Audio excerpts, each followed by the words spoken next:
We are live. Okay. Um, so okay, this is going to be a little distracting because people keep popping in. We'll see about letting them in. All right. Okay. So let's go to the point of why everyone who's here is here. We are going to cover how to use personality types. Feel free to start typing in questions as you have them. At the end of this hour, I will stay on. I want to stay as long as possible. Last time I said that I stayed on for an extra 2 hours, so I don't know if it's long as necessary, but I'm happy to stay on a while to answer any specific questions. But right now, what we're going to have is an interactive, immersive experience. Okay, how do I mute everyone? Can someone type to me how to mute everyone here? It's not working. Oh, mute all. There we go. Okay. Mute all. Okay, we took care of that problem. Okay, so it's going to be an immersive experience where you're going to do this on yourself, because when you're learning personality type, the best person to use as a prototype as your practice is yourself. Now, obviously, if you're here to gain that information for yourself, great. You probably are not going to be able to stop yourself from using this on everyone you know, but try to keep it to yourself, at least in the beginning, because it's super annoying, right? If you know anybody who learned the Enneagram or Myers-Briggs and they just like go crazy starting to type everyone they know, let's start with it for yourself. Okay, so before we even get into personality type, I want you to understand exactly what we're looking for and what my perspective as a career consultant, what I do. And so you might have heard of this word before. If not, I discovered it in a Barnes & Noble's bookstore, is one of my favorite places to hang out. And there was this book called Ikigai. And I was like, what is that? It sounds cool. And it was basically, and then I studied the topic, and it was basically this concept. And so if you look at this gorgeous chart, I just love the idea of this. So many people find one of these things. So they love doing something, right? And then it's like, oh, but then what about what the world needs? And what about what I could be paid for? So you might love teaching, but are people willing to pay you for it? You might love teaching a certain kind of intricate needlework, but does the world need it? And are you good at it? So the trick is when we can match all these four things, and I want you to help you do that for yourself and for anyone else in the world that you're trying to make a difference for, to find work that matches them. Now, you can use personality for relationships. You can use it for any other area of your life. It's extremely helpful for me when I understood it and learned it. It helped me in every area of my life, from marriage to managing a household to friendships to understanding my kids better and how to raise each one in a unique way. So use it however you want. I obviously come from the career perspective, so I focus on the areas that matters to career, but this idea is going to be helpful no matter what. Okay, so what we're going to focus on from this chart is this one area, which is what you're good at. So I'm just going to zoom out to this little area over here. And that's really what we want to know, right? What you love, what the world needs, and what you can pay for.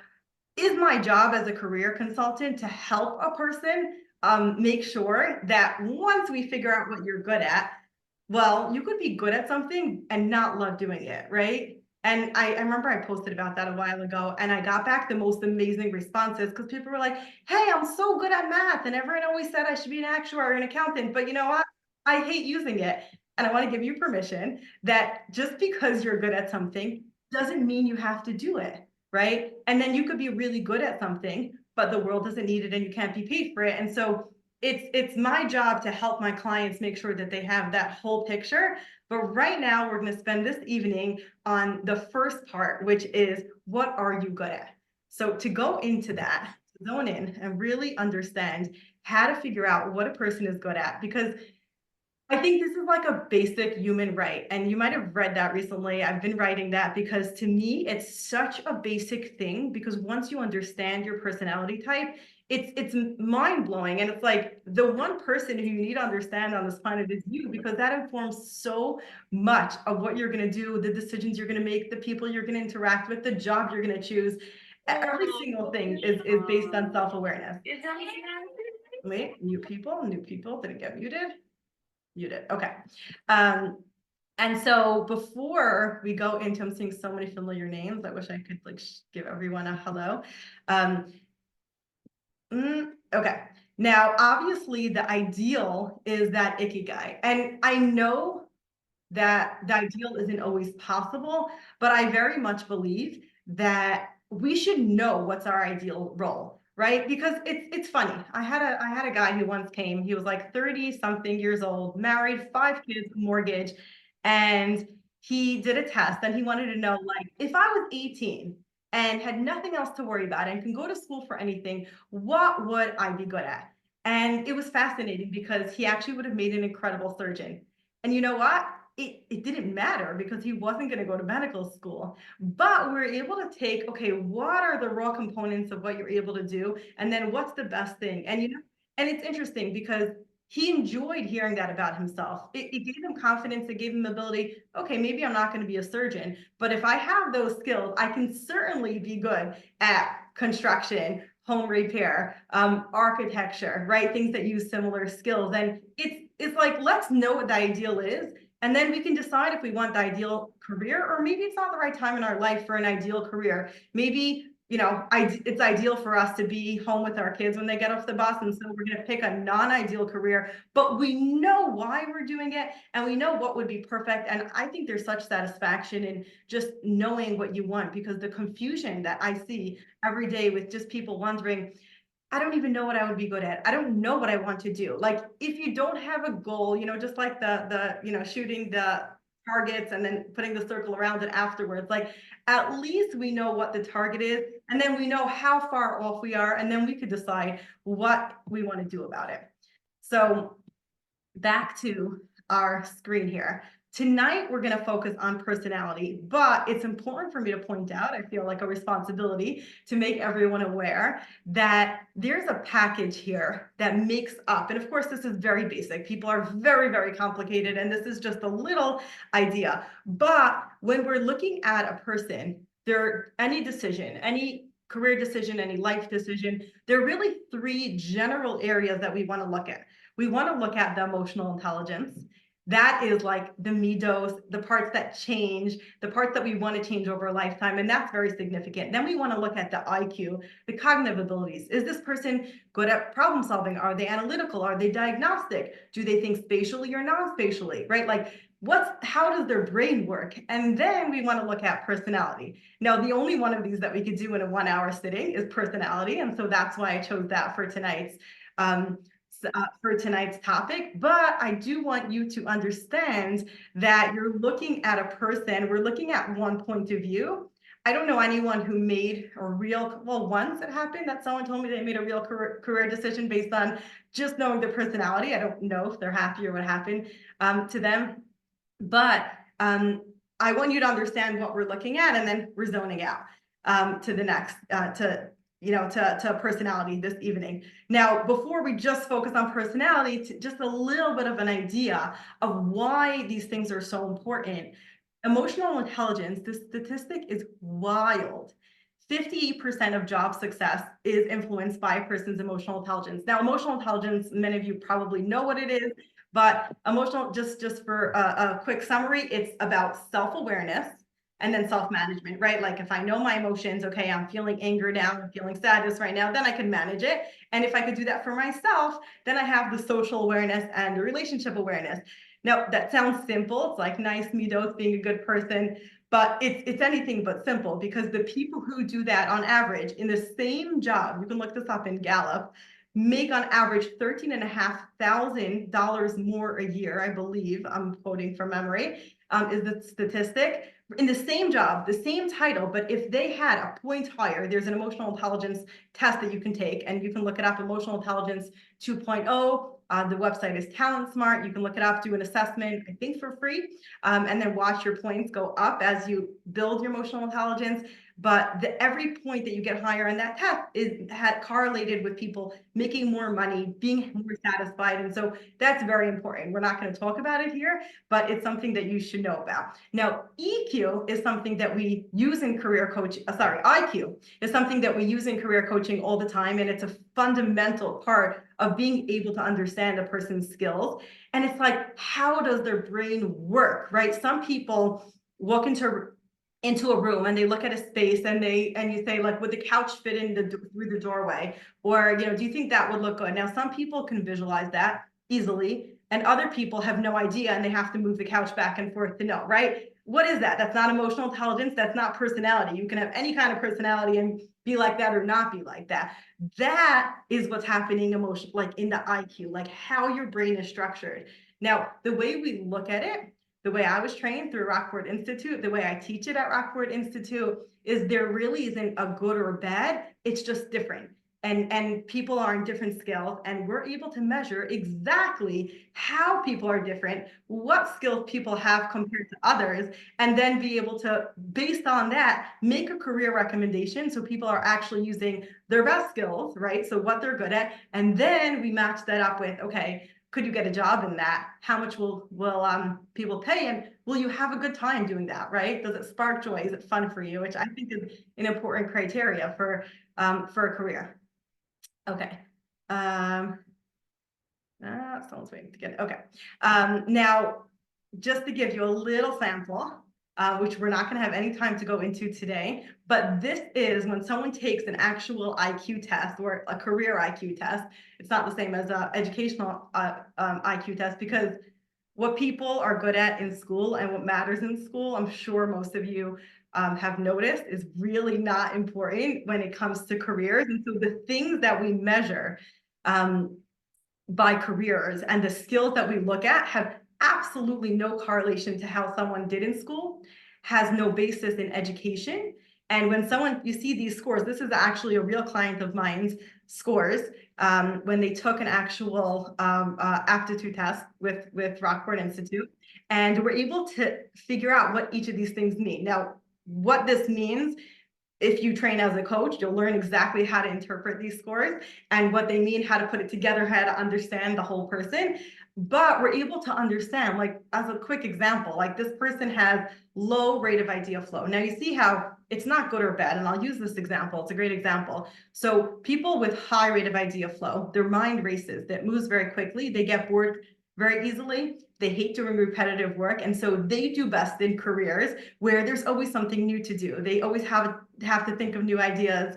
But then people with lower rate of idea flow, they are very good at diving in deep, focused attention on one thing at a time, and being really patient. I always think of the example, years ago, I thought it was a good idea to open a daycare. Okay. If you know me, you might think that's funny. And people laugh at me now that's what I used to do. But I got to a point where I was not happy doing special ed, which is what I had gone to college for, which inspired me to go into career consulting after a decade of not being happy and switching jobs every 2 years. But that's a story for another day.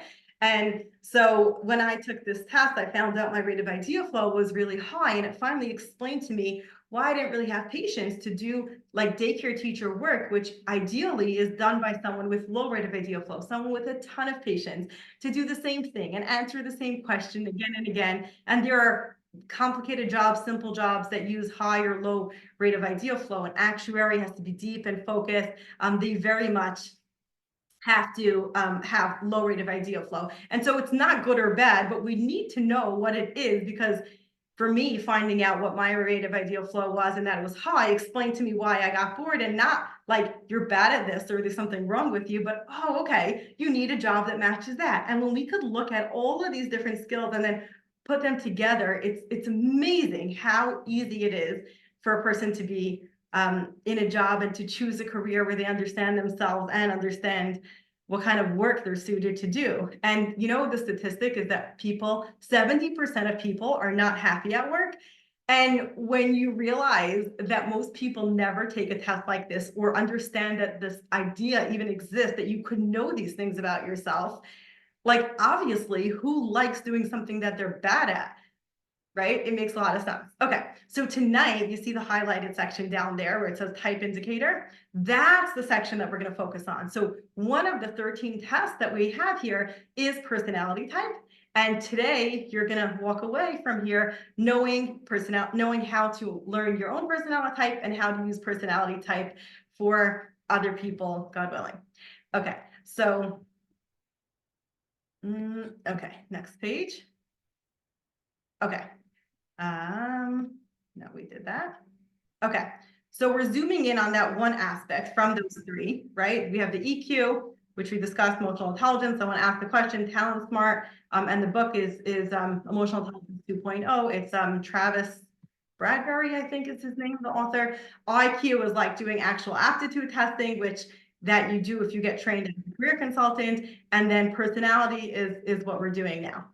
Okay, so zooming into personality. So these pictures might look familiar to you if you ever went onto the 16 personality type, 16personality.com, and where you got one of these like names and one of these 4 letters. You might have taken a Myers-Briggs. So just to define personality, it's a unique combination of characteristics, right? Like you've heard of extrovert and introvert, right? And these things generally stay over a lifetime. Now, I'm probably going to get a lot of questions on that. People don't like hearing that. People get very upset when they hear me say that it stays the same.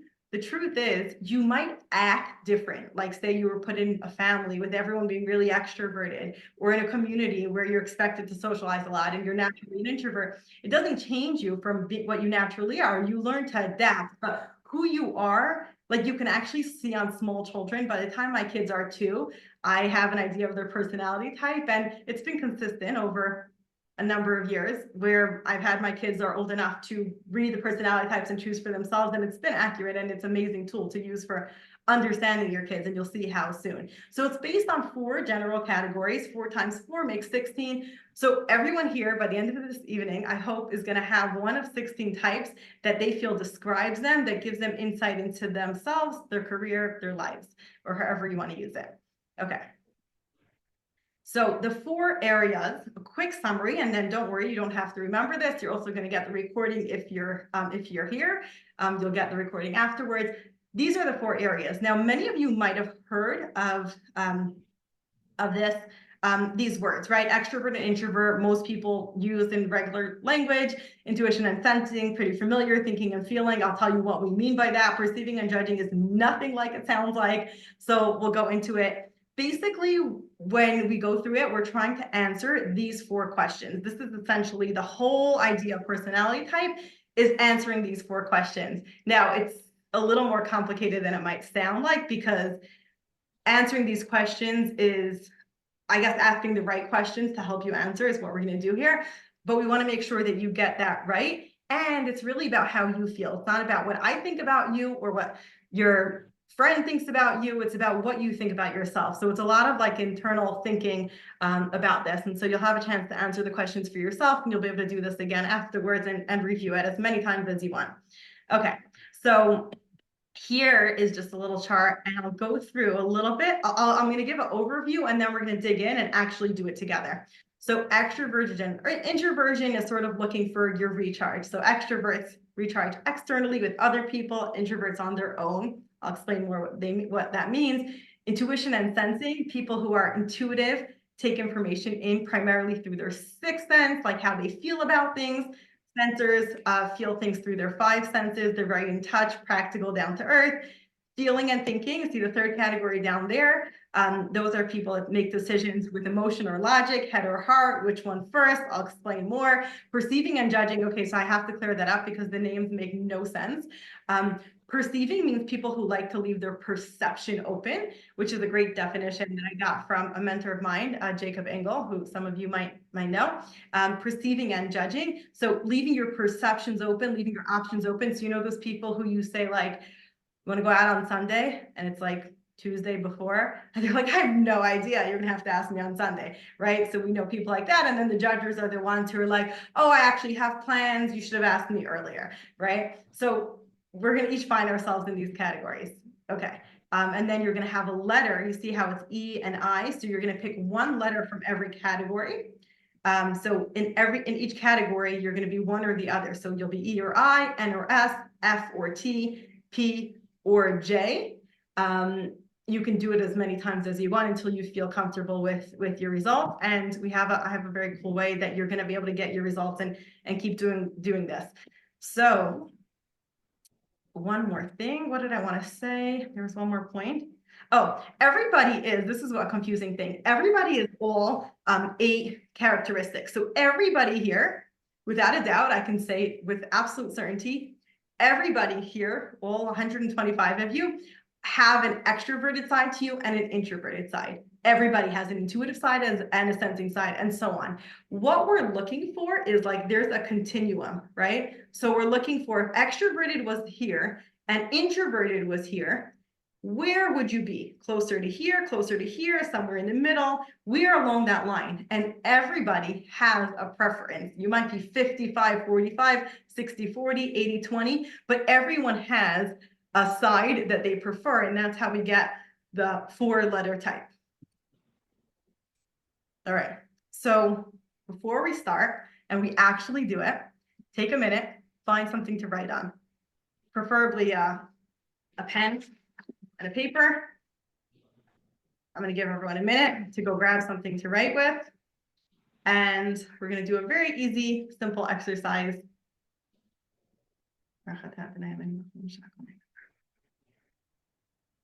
Okay, don't watch. Actually, go get a paper, get a pen, something to write with. I'm waiting for you. You have time.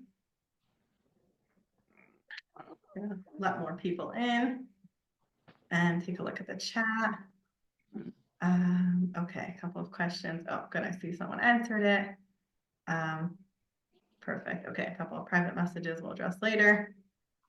Awesome. Okay, fine. You have a pen. You have a paper, something to write with. Good. Now, not on your phone. I mean a real pen and a real paper, and you didn't actually be writing, all right? Okay. So here's what I want you to do.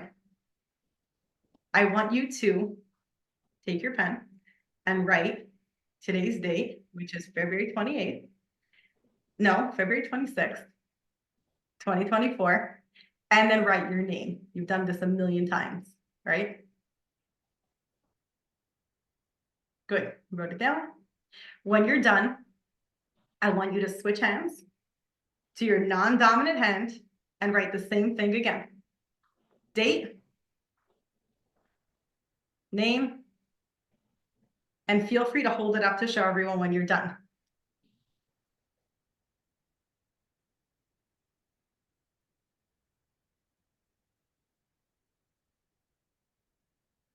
Okay, if you're done, please unmute yourself one at a time or raise your hand, and I want you to tell me what that was like for you.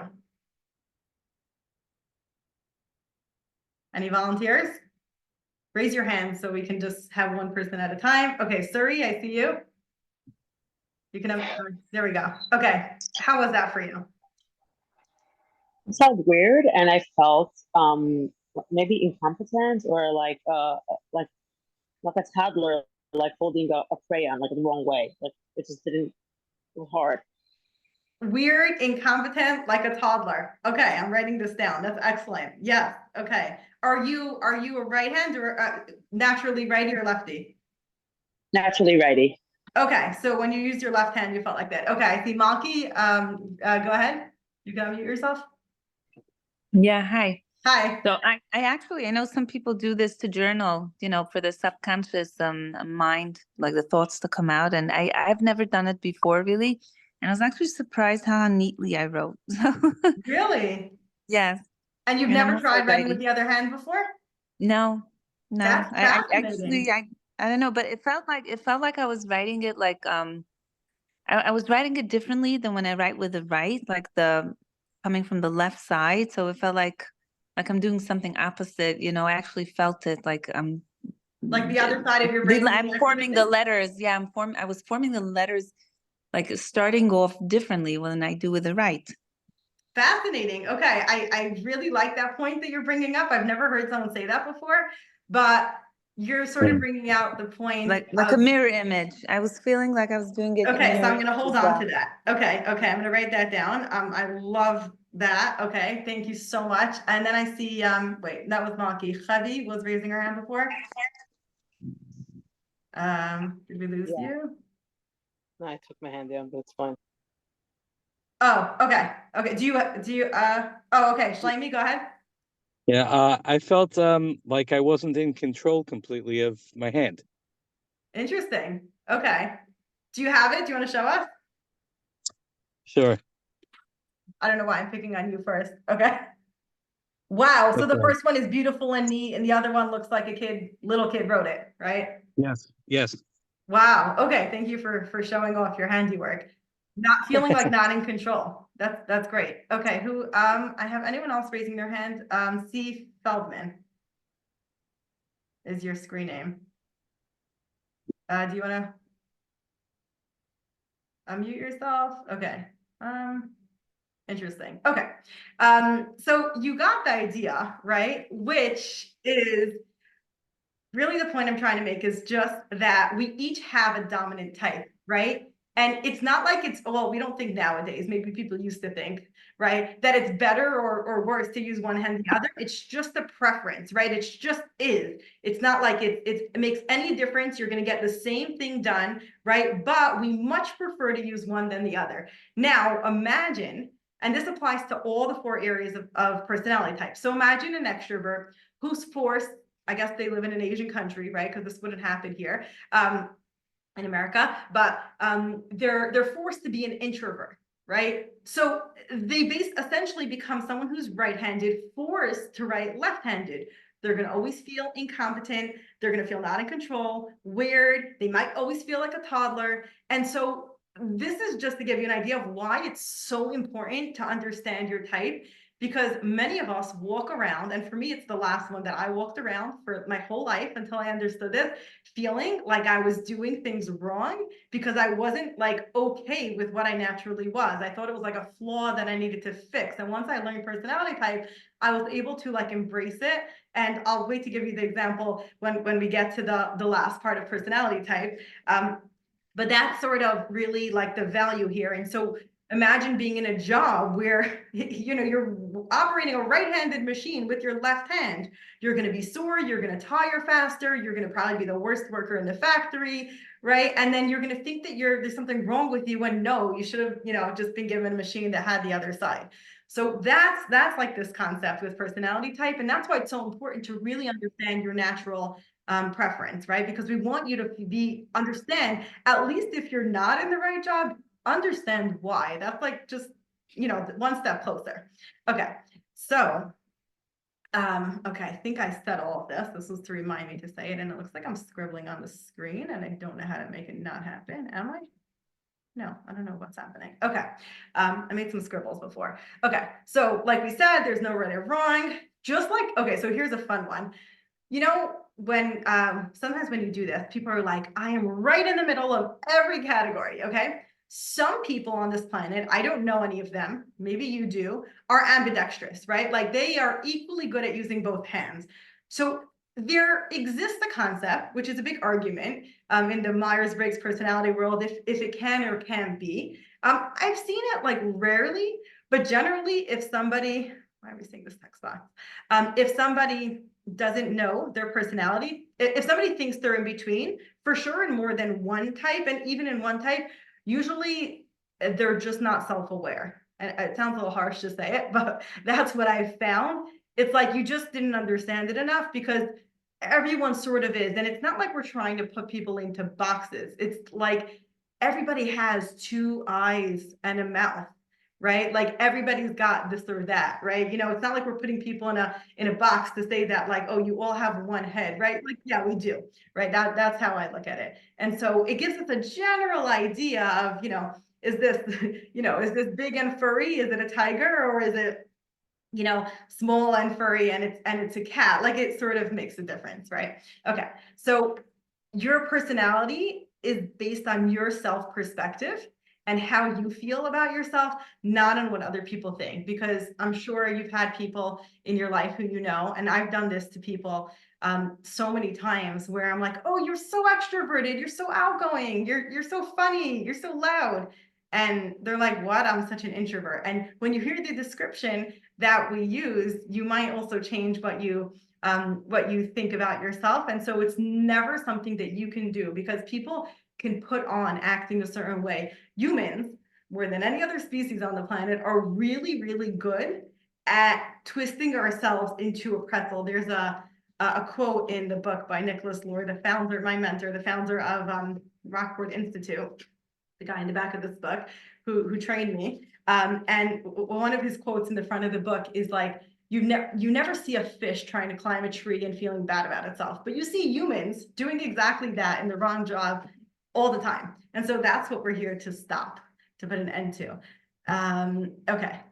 We are going to give you a quiz that you can follow along, because I spent a while trying to think of like, okay, we're gonna go through personality type and you're gonna pick your 4 letters, and then I want you to be able to read your type and know if it's accurate. And so I finally thought of an idea of creating a quiz just for this class so you can follow along, for the sole purpose of you being able to each get your individual results and retake it if you think it's wrong right here in this class. So soon, just be ready. If you have like, if you're on mobile, you might want to pull up another screen. If you're on another screen, just you might want to pull up another browser. So I'm just giving you a minute's heads up. I'm gonna send you a link to a quiz that you can take to follow along so that you can see your results. If you've taken the quiz on my website, that quiz is a little bit different just because it has explainer videos, like short explainer videos. So those are like the DIY version. Here, we're gonna have a little bit of a more personalized experience where you can ask questions and really have a deeper understanding of your own personality type, I'm hoping. So just be ready for taking that quiz. Okay. Does everyone see your box or only I do? Okay, I don't know. So we're going to talk about extrovert and introvert. And to start that, if you still have your pen and paper, if you joined recently, grab something to physically write with. Actually, at this point, it doesn't matter. It could be on your phone or anything digital as well. But I want you to think about this question here. If you went to a party, it could be a wedding, it could be going to shul, it could be anything, but a social outside your house. There's gonna be someone here who says, well, I have a shul in my basement, but some type of social setting, and just think about what's your favorite part. Take a minute to write that down.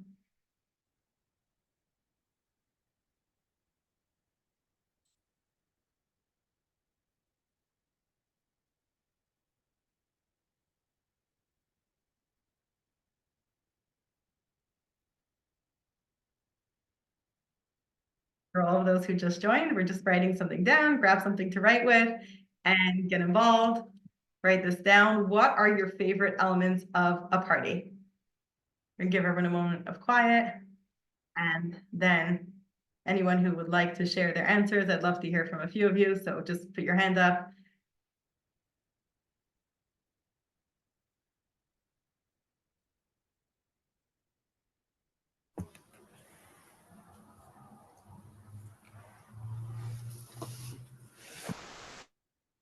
Okay, let's hear some answers.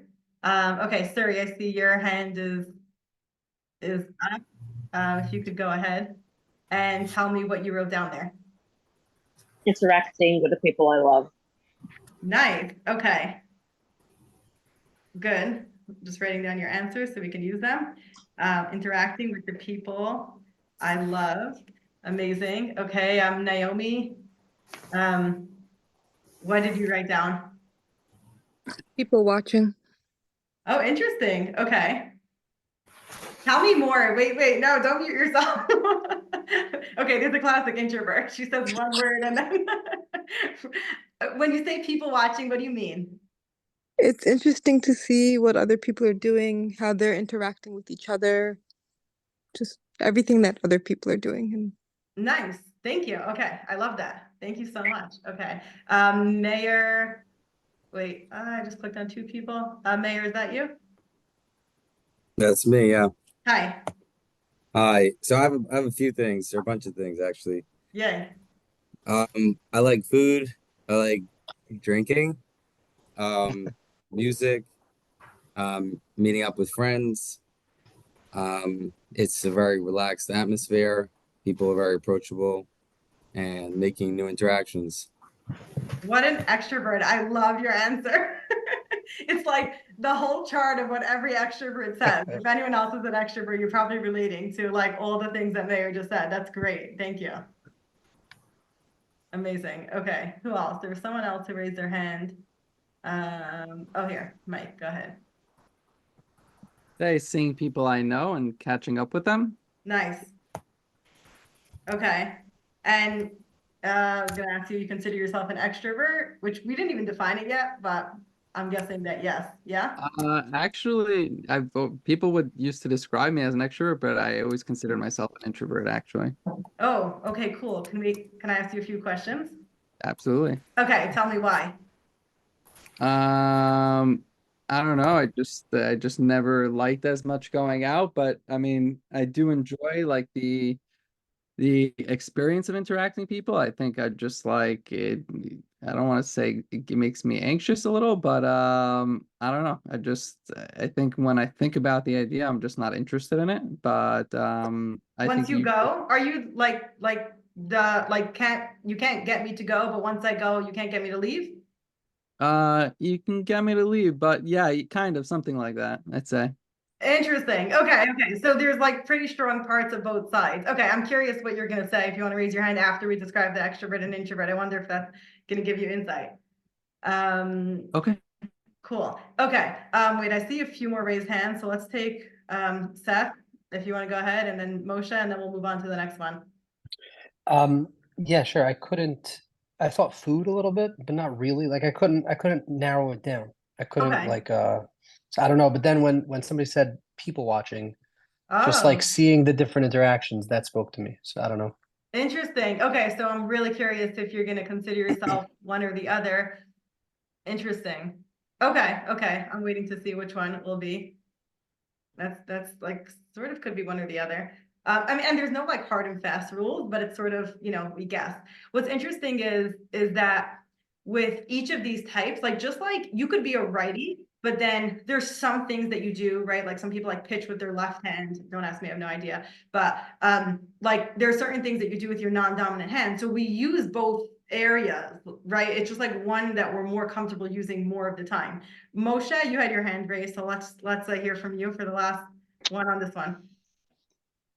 So for me, it's really finding that one person that I'm comfortable with and kind of sticking to that person. Like I like going out. I like being in a party, but I like not latching because that sounds a little needy and clingy, but just finding that one person that I'm comfortable with and hanging out with that person. I love that answer. Okay, okay. That's usually my answer. That's yeah. If you see me at an event, you wouldn't believe it because I've gotten good at like meeting people, like networking, but completely. It's like I'm so much more interested in picking one interesting person and just having an hour-long schmooze with them. Right, exactly. Yeah, okay, amazing. Thank you. Good. Okay, we covered so much. So thank you for all of you who volunteered and those you didn't get to. Okay, so I'm gonna like give you the way I was taught at Rockport and how I think of extrovert and introvert, which was a little different than I used to think of it. And I see people are typing the questions, so I'll do my best to get to all of them, but at the end because we have to keep going. Okay, so extroverts and introverts. So people really think of them as like introverts being like the people with social anxiety, the people who have no friends, the nerds maybe. I proudly identify as introvert and I don't think I'm that like shy or anxious, but really the definition is just where you get your recharge. So I love thinking about batteries because there's two sides to the batteries, right? So like there's the plus and the minus, and then you have to, you have to put one in one way and one in the other way, right? So I don't know how that actually works, but for the image, it works for me, it might work for you, where like the extrovert, they get their recharge by being with people. So socializing, being with people, talking to people, hanging out at work with other people, having lunch with people, their energy goes up. Put me alone at a desk and it goes down and then I'm like, oh God, I need to see people again. Introverts battery is exactly the opposite. Send me to a networking event, having lunch with people, having to talk on the phone all day, and I'm just like done. Come home, I'm on my couch for hours, right? But the opposite, put me alone at a desk writing, talking to one person at a time, doing work that, I can just focus internally.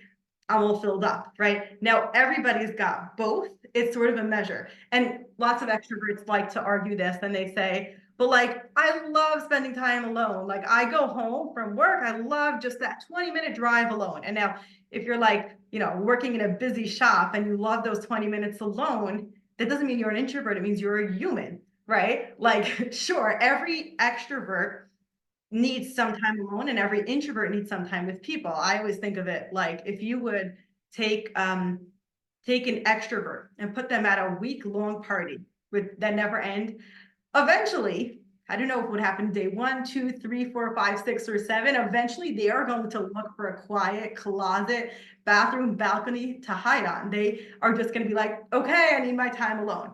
Put any introvert on their dream desert island with like, free drinks and books.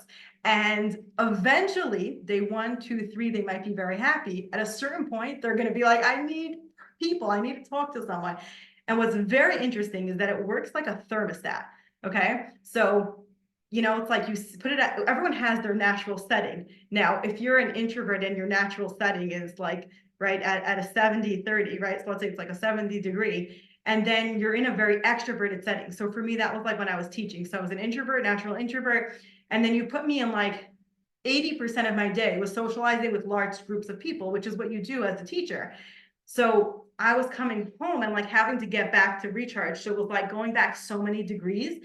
What happens is that you constantly like your body, yourself will make sure that it gets back. So if you do that, like what I did, you'll come home like I did and spend every evening just being like, so exhausted. It was like so much. I just like need to relax. And then you spend every weekend just like recharging and getting back to normal and like being alone, or the opposite for an extrovert. If you're an introverted job, spend the whole weekend partying and then like storing up, but it doesn't work because you're not a camel, right? Trying to store up enough like activated extroverted energy so that you can go back and sit at your desk till Friday afternoon so you could do it all over again. And then you're not getting paid for those after hours that you're recharging. So you're essentially working. Now, when I switch to a job that is like a perfect fit, because that's what I get to do as a career coach, I literally look at my scores and I go, I'm feeling a little burned out. Where's my work not matching up to my natural, perfect, ideal role? And then I tweak, oh, okay, too many people, too little people, too deep of projects. I need things that move faster. And I can constantly have like the amazing opportunity to be able to tweak it to match. And just knowing what you are, obviously, is step 1. All right. Any question on extrovert and introvert? Feel free to raise your hand. And we are going to, I'm going to meanwhile in the chat, drop in the link to the quiz so we can follow along at this point. Okay, I'm going to find it. There we go. No, not to the waiting room people, to everyone. Okay, did everyone get the link to the quiz and able to open it?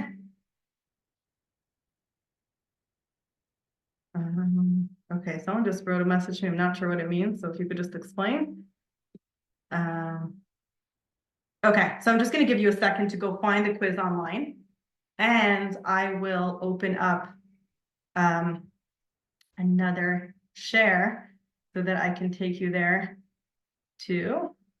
Wait, let's stop the share first and make sure we have the right page open. Okay. Fine, here we go. I'll screen share again. Thank you everyone for your patience. All right, okay, so if you click on the link, you should see this. Does anyone not see it? If anyone's raising their hand and it's about a question about this, feel free to unmute yourself, or if you just left your hand raised, that's fine. I'm just going to lower them because I think they're from the last question. Okay, everyone sees this quiz. Okay, so pull it up, because what we're going to do is that we're going to work through the questions so that you can see your own custom answer while we're here, because there's no way I'm going to be able to go through 130 different types. So the first question, now that we just went through it, extroversion and introversion. So there's a simple question. Obviously, what we discussed is a whole lot more to it. So you don't have to necessarily know like it's this or that, but like for those of you who gave me the answer, the party answer for like interacting, well, actually, the person who said interacting with people I love. So that's very interesting because it's confusing to me. That was me. Okay, so introverts generally like spending time with people they already know, and extroverts like meeting new people, but that's not a hard and fast rule. I'm an introvert who loves meeting new people, right? You can have an extroverted tendency. So you want to sort of understand the big picture. The person who said, people watching, you sound like an introvert, right? Because it's an internal process. You're not interacting, you're staying inside of you, right? The person who said, I think it was Moshe, right? Food, drinking, music, friends, relaxed atmosphere, that was Mayor. external. Yeah. Right. Go ahead. Mayor. That Oh, was Mayor, Mayor. it was you. Oh no, I confused the two of you. Okay. That's okay. You both had good answers. I'm the party animal. Yep. Right. Oh, no. Moshe was the one who was finding the one person I'm comfortable with. How could I do Exactly. that? Okay. So Mayor Krieger. Right. Okay. Wait, that's Mayor Krieger from Florida? Yep. Oh, okay. The one and only. That's amazing. That's Okay, right. cool. Yeah. Okay. So some people who I know on here, I'm just like scared to say, but like I know there's only one Mayor Krieger. Okay. So so the food, drinking, music, friends, relaxed atmosphere, only an extrovert would give that answer. It's all outside of you, right? You're like enjoying getting energy from the things that you don't have in your head. It's the things outside of you. Seeing people I know is a little tricky, right? Because it's like introverts, they like connecting with the people they already know. Introverts like having a few friends. I think it's funny because like if you're in high school, probably no one here is in high school, but you might have been in high school at one point or know someone who's in high school. It's very hard to be an introvert in high school. And so what many of us, what I did in high school was act like an extrovert, right? Because otherwise you're a nerd. So if you think back and you were someone like that, you probably also spent weekends alone, or like after a couple of days of like socializing, partying, you would just be like home and like turn off your phone and not pick it up if you lived when I did. And there wasn't cell phones, it was much easier. You could just tell your siblings not to tell the house phone that you weren't there.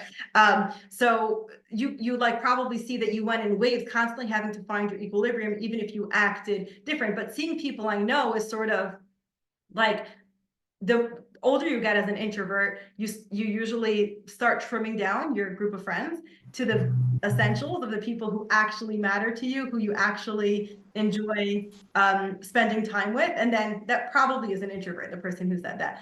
Rebecca, you had a question? Yeah, I feel like my answer to this question is both, because the things I wrote down was social interaction, the energy of people, and observing. So I really feel like I'm both. So if I'm taking it just based on those three answers, then I'm going to say they lean a little more to extrovert. Everybody's both. Everybody has two hands, right? But I also like people watching, so I put down both of them. Right. So then I Observing would people. ask you, if we were doing this one-on-one in a session, I would ask you like a little bit deeper, like, you know, is your job, like I would want to know, well, is your job interactive? And then what's your responsibilities outside of your job? So if you have a very social job and then you have a big family, right? And then you're constantly burnt out and don't ever want to host. Maybe you're an introvert, maybe you're just an extrovert, but No, not I just host an extrovert. tons. I have a very social job. I have a big family, and I host tons. And do you ever feel And I like, host tons. okay, so at what point, like, let's say you're hosting a big yontif, right? There are 20 people in your house. And at what point, let's just make it Shabbos to make a simpler example. At what point do you need to go spend some time alone? So it's usually at the end of the meal, when the meal is winding down. I Which one? don't The get night off meal or the the day meal? table, and I go up. Well, that's the Friday night meal. Yeah. So your whole day, you were at work, then you were home busy, interacting, family, busy, hectic, before the meal, people, meal, dessert. And then you're like, okay, I'm gonna have some me time. Yeah. Okay, that sounds like an extrovert who's healthy and balanced, Got right? An introvert, by the time they lit candles, would be like, I'm gonna take a few minutes, bye, right? I just need a little recharge so I could come back out for the meal. Got it. In a very general way, right? Okay. So thank you. That was a helpful example. Okay. So if you're following along, wait, is there questions? Okay. I have a question. Yeah. Wait 1 second. Sorry. Before I take the next question, answer this. And if you're not sure, we'll take another 1 or 2 questions, but A or B, even if this isn't exact, basically, if you feel like you're an introvert, choose A. And if you feel like you're an extrovert, choose B. Okay, go ahead. who just said they had a question? You could unmute yourself. Can I ask something? Yeah, go ahead. Okay, thank you. So I'm wondering, because I've always like jumped between extrovert and introvert. I don't think I'm an extrovert. I think I'm more of an introvert, but I have no issue like going to a party myself, where I know a lot of extroverts that they need company to go to the party. Oh, that's a really, really good nuanced point. Okay. So you're saying that, And the same thing is with like getting up in front of people and like, you know, saying something, or like a lot of extroverts can't do that. right. So what you're saying is that you're an introvert with no social anxiety. Yeah, I don't think so. I mean, some of it, you know, every person has anxiety depending on what I you're just doing. I learned something very interesting recently about people public speaking, because I always wondered myself, like, I can do this fine, right? I'm speaking in front of 100+ people, but I'm an introvert. Now, part of it might be like getting over having social anxiety, but also, if you think about it, like, public speaking is the most introverted thing, because you're just like, it's very internal. Like, you're just giving your speech. It's about like what you're thinking about. So it sounds like you're an introvert. Now there's the extroverts that you're describing that can't go alone, and that get nervous. They can have a social anxiety, or like they need, I don't know that they need that social time. It sounds like more, it gets confusing because of shyness, anxiety, like social stresses, things like that usually get in the way. But that's why I like to define it very clearly as about where you get your recharge from. Right? It's not about confidence, like having self-esteem or healthy. Nothing. No, that's like Nothing? that has nothing to do with it. Mhm. You'll have both. You can have a really introverted person who's super confident, not shy, can go up to strangers, doesn't necessarily love spending their day talking to strangers, but if there's a reason that they need to do it, like for their job, or Mhm. you know, they have to go to like a family event, like they can do it fine, no problem. It just like, And right. yeah. And also somebody who's driven, Mhm. but who's driven will overcome, I guess, if they're an introvert, they will overcome it, whatever issue they're having, because they want to get, you know, get Right, to right. a And point. for some people, like, so that's a good point. Like, should you try to overcome it? I don't always think so. I think you should find something that matches sometimes, and sometimes if it's getting in your way, you should. So that gets a little technical. Okay, so we're gonna go. Thank you. Thank you. We're gonna. So if does anyone? Sorry. I have a question just on this idea. Sure. So I found myself, like, I was listening at the chart, and I guess the thing that stood out to me the most was about talking and listening. Because I find, like, at least as I thought myself as in school, was somebody who was like an independent thinker, who had a hard time in school because I had my own way of thinking, and like I had a hard time like, you know, like in a way joining the crowd, because I had to so much stick to my, you know, expression and my own independent way of thinking. When it comes to like talking and listening, I have a very hard time listening, and I love to talk. And then you think about public speaking, I'm like, oh, maybe I'm giving a speech all day. But I was just like laughing at, like, I don't know, there's this part of me that always used to, definitely, like, I had a hard time with like just socially connecting to people in school. So I thought it was like, Okay, let me stop you. I think I know what you're talking about. I think what you're saying is something really interesting, which, okay, I have to go back here. Hold on. I'm going to do a new screen share. And you remember I showed you those scores before? Okay, I'm going to go back for your question because I think it's really interesting. So everyone here gets to suffer or learn something new. Okay, you see up here, it says tribal and maestro. Okay, yeah. so we're not going to have time to go into it, although I would love to go into all of this. And anyone who joins the coach training will become an expert on all of this. But very short, what you're describing is not extrovert and introvert. It's tribal and maestro. And you sound like you're more of a maestro. Tribal are people who are typically like other people, and maestros are not. You can be an introvert or an extrovert and be that one. Follow up with me if you want to learn more about that. But that's what it sounds like you're describing. Yeah. It's really so what is it again? The tribal are people that like to like follow the crowd, and mentor someone who's like, I got that. The other thing I'm thinking of, what's that? Yeah, I was just thinking with like the idea of introversion and extroversion, is one of them like I was thinking, like, is one of them like, let's say when you're someone who you feel like you need like a lot of affirmation from others, or you need like Separate thing. That's Okay, confidence no. thing. That's totally not. That's emotion. That's emotional intelligence. That, like what I pointed out, we're not covering that. That's a really important part of success in anything, but that has nothing to do with your personality type. You can have every personality type with self-esteem, without self-esteem, with trauma, without trauma.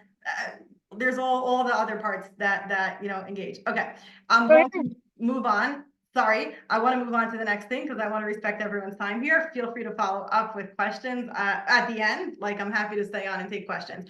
Okay, your pen and paper that you still have handy, right? I want you to, perfect. I see people pulling them out. Good. Okay.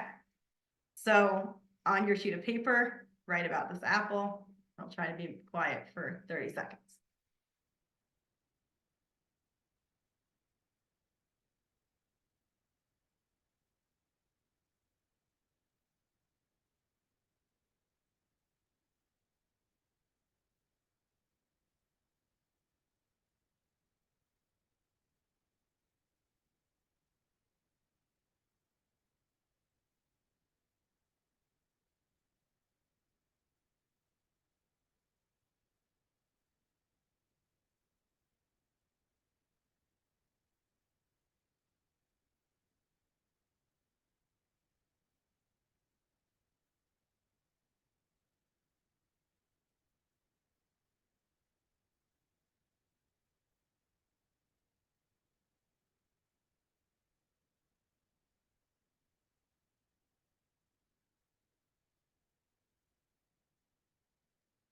Okay.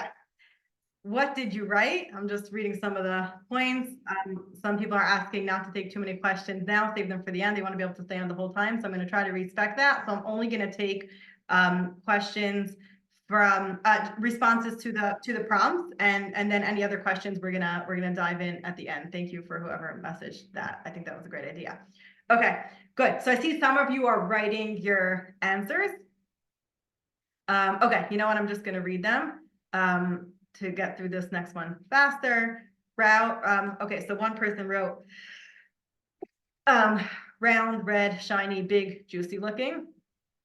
Red, juicy, delicious, fresh, shiny, perfect, juicy, red, round, red, shiny, neat, beautiful, too perfect.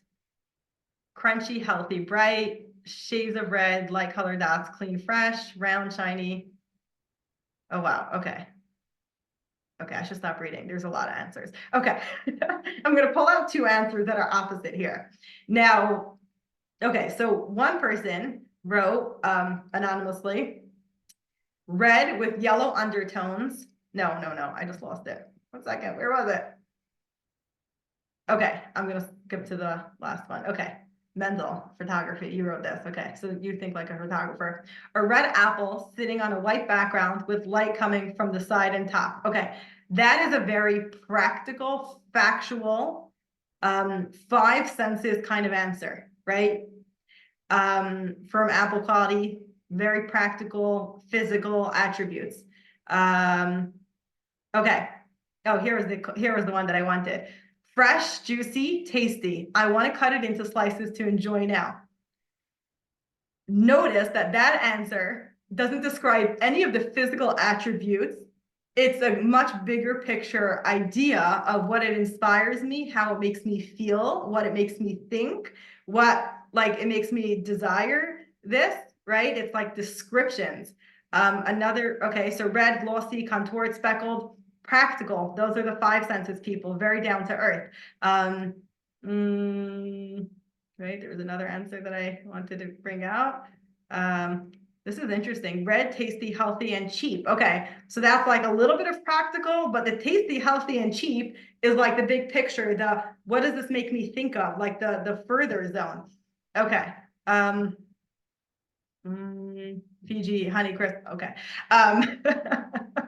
Perfect. Okay. So what we just saw here was the people in the next category, which is okay. No, this is the reminder. Okay, which is the sensors and the intuitives. So here was the section where it's S or N. You're going to choose your next letter. Follow along with the quiz. I'll pull up that screen in a minute when we're done describing it and make sure you're following along. You probably all have finished it, and on your second round to see if the results work and if it makes any sense to you. So people who are sensors, they like to use skills that they already know, specific, literal, right? Facts.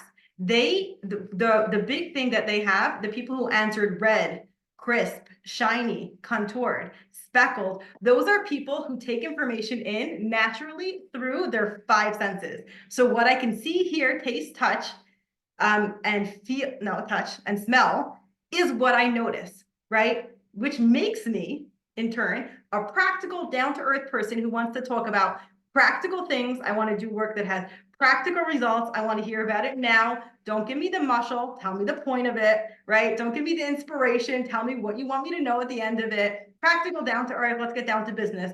Don't tell me the business idea that you have. Tell me where the money in the bank is and how it's going to be invested and how it's going to work. And don't talk to me until you have that, right? Okay. The ends, on the opposite hand, may or may not notice the five senses, right? Like, what was that? That answer that I liked, the last one. A toy like baby would love it is a great example. Is what it makes me think of, my intuition, right? Like their sixth sense is very activated. What does it make me, what does it lead to? People like this love thinking about possibilities, potential, future ends, are very good at thinking about the big picture, what's going to happen. They might totally miss out. Wait, what color was the apple?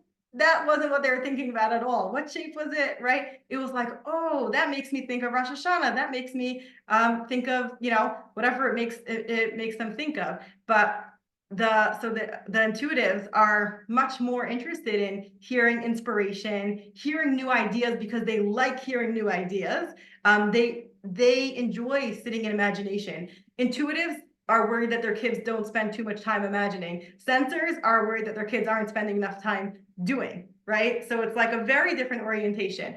People who open, well, this is a very interesting question I got, like people who open businesses, people always ask me, are they one or the other? There's no one type that's good at opening businesses, but the way they go about it, I'll give you guys the last example, then we'll move on to the third area. The way that an N goes into opening a business, they have an idea. Now for them, the idea is real. It exists in their head and that's real. They can spend years working towards that concept because that concept, they live in their head and that's real. The sensor usually works in a business that does a similar thing, works on getting an investor, has a business plan, knows what they're going to do, when they're going to do it, and then goes and does it. So it's sort of, right, just like the way they go about it is extremely different. Okay, so continue on the quiz. If you haven't already, the N and the S, let's just switch the screen for a second to make sure that we're following along. Okay, so I'm going to pick my own, which is introvert. And then, okay, intuitive and sensing. So the S's, the sensors, if I can see it, it exists, practical, realistic, right? People like that. I see questions. I'm going to take them at the end at this point. We're going to just chat for the sake of the exercise. So the people who are the down-to-earth practical person, people choose A. I'm going to choose B because I'm intuitive. I always have ideas. I like thinking about the future. I'm always imagining. I see like a little kid and I'm always like, okay, what are they going to be like when they're older, right? Or, you know, what's going to happen next? Or, you know, we're going to buy this house, but then this is what we're going to do to it next. Always jumping into the next step. Okay.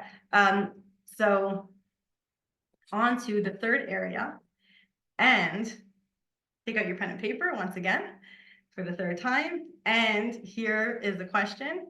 Write down your greatest fear or fantasy. I know this sounds like a weird question regarding conflict.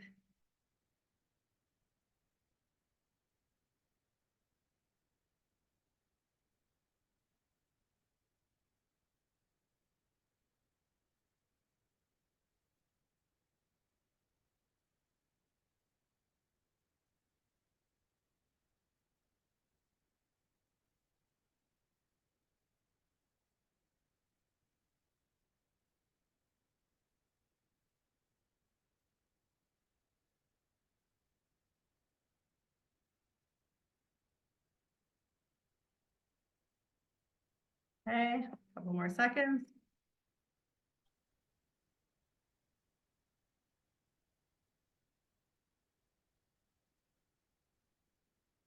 Okay, I like your question, Jay, about having to do with confidence. I'm gonna try to address it. Okay, if anyone has an answer, please type them in here so we can see them. Thank you. I see one. Losing valuable assets, protection, privileges. Someone would be loud and screaming, offensive. Losing relationships. Some people are confused by the question. Okay, that tells us a lot. Stress can break apart people, not tolerant, need to learn to work together, causing pain to others. Everyone will yell and be upset. There'll be chaos. I won't be stable. Everyone should be calm. Being part of a problem without knowing. Okay, I like that answer. Okay, let's see what other answers we get. Money decisions, harming my reputation, embarrassed I won't be good enough, people not talking to each other, losing control. Fascinating. Okay, so the judge wrongly, trust lost, need to retreat. Afraid of mistakes. Okay. Oh, I like yours, Menashe. Okay, I'm going to use yours as an example because not so many people wrote examples like this. So being in a conflict that overwhelms my ability to handle and get it under control.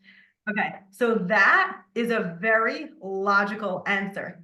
It's less about emotion and feeling. It's more about logic. And does this make sense? And will I be able to control the situation? A bunch of the other answers is I just want to all live in peace. I'm afraid of making mistakes. I'm afraid of I'll be embarrassed. Okay, harming my reputation. That's a very logical answer. Moshe, you wrote that one, right? People not talking to each other, avoiding conflict. Those are very emotional. Okay, so based on what you wrote here, I'll explain to you what I'm looking for. And from your answer, you'll be able to see what your type is. So whatever you wrote, whether you shared it or you kept it to yourself, here's what we're looking at. People who are thinkers, I'm gonna need to move the screen. Okay, so thinkers is problem first, people second.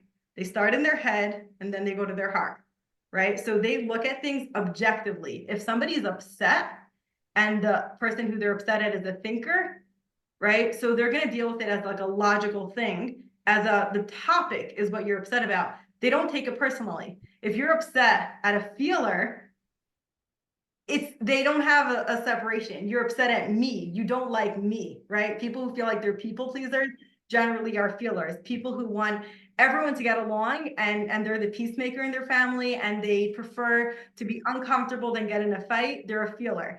The people who, when there's a topic and they disagree with it, enjoy having a debate, which other people might call a fight, but to them it's just a logical debate, and they might even be able to switch sides if you ask them. Those are the feelers. And so that's why I liked two of those answers. What was Menashe, your answer? Being in a conflict that overwhelms my ability to handle it, that's a very thinking answer. It's analytical. Will I be able to manage it? Right? I think so. But being judged wrongly, being retreat, that's a feeling answer. And so the way that this shows up in careers is that feelers, and of course this isn't a hard and fast rule, everyone gets to choose what they are, but typically feelers really care to be appreciated. A feeling kind of thing to say is typical, that they would say, I'd rather get paid a little bit less, but have a boss who really appreciates me and says thank you and understands and values my efforts. And a thinker who'd be like, you know what, it's fine. Keep your gifts, just pay me for what I do, right? It's just facts. It's not emotion. It's not emotional. They're just like, it's just business. Why are you upset at me, right? I'm just saying the truth, right? You asked me how it looks. I told you how it looks, right? That's a thinker. A feeler would never, have that response. Okay, so what we want to do, and I see that my timing is terrible here. So we're going to save the questions for that reason. Just making sure you're following along. If emotions comes first, right? When you're making a decision, you bought a house, you bought a car, you decided, should I take this job or that job? Was it first emotion or first logic? Wherever you were first, choose that one. You can play with this a million times. You can take this quiz as many times as you want. You're not getting stuck for life. I won't tell anybody what your answer is, okay? So emotion or logic, for me, it's thinking. So I'm going to choose that one. And let's go back to our last prompt. Thank you, everyone who's still on. Okay, this one is fun and this one is easy. It's all about vacation. How do you go on vacation? Do you plan the vacation or do you just go on vacation? Okay, we're just gonna type them in.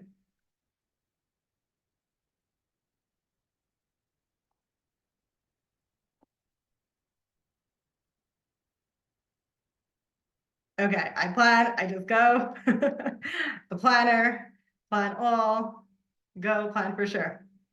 Okay. Wait, I plan, but I don't go because of the planning. Hilarious. Okay.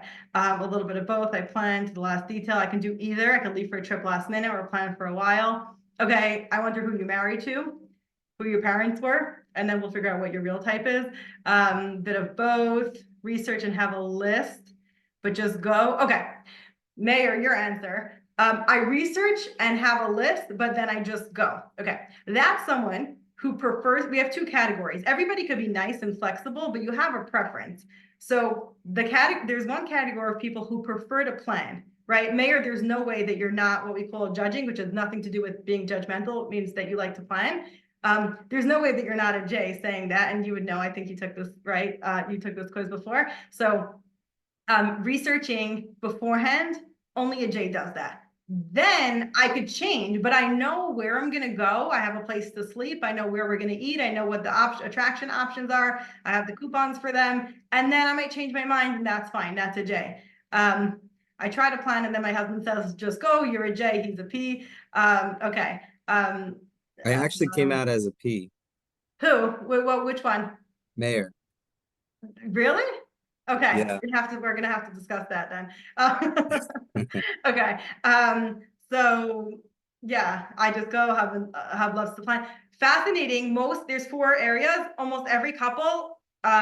This is not me. Google it. Most couples are 3 letters opposite. So most J's, people who are planners, are going to be married to P's, people who don't like to plan, which is great. You know, if you realize that. Not great if you don't realize that. And in most companies, you're going to have the people who plan things, and then you need the people who are spontaneous. Okay, so just going on to what in the world I'm talking about. I should be showing you the slide already. So here's just a little bit of a breakdown of the differences.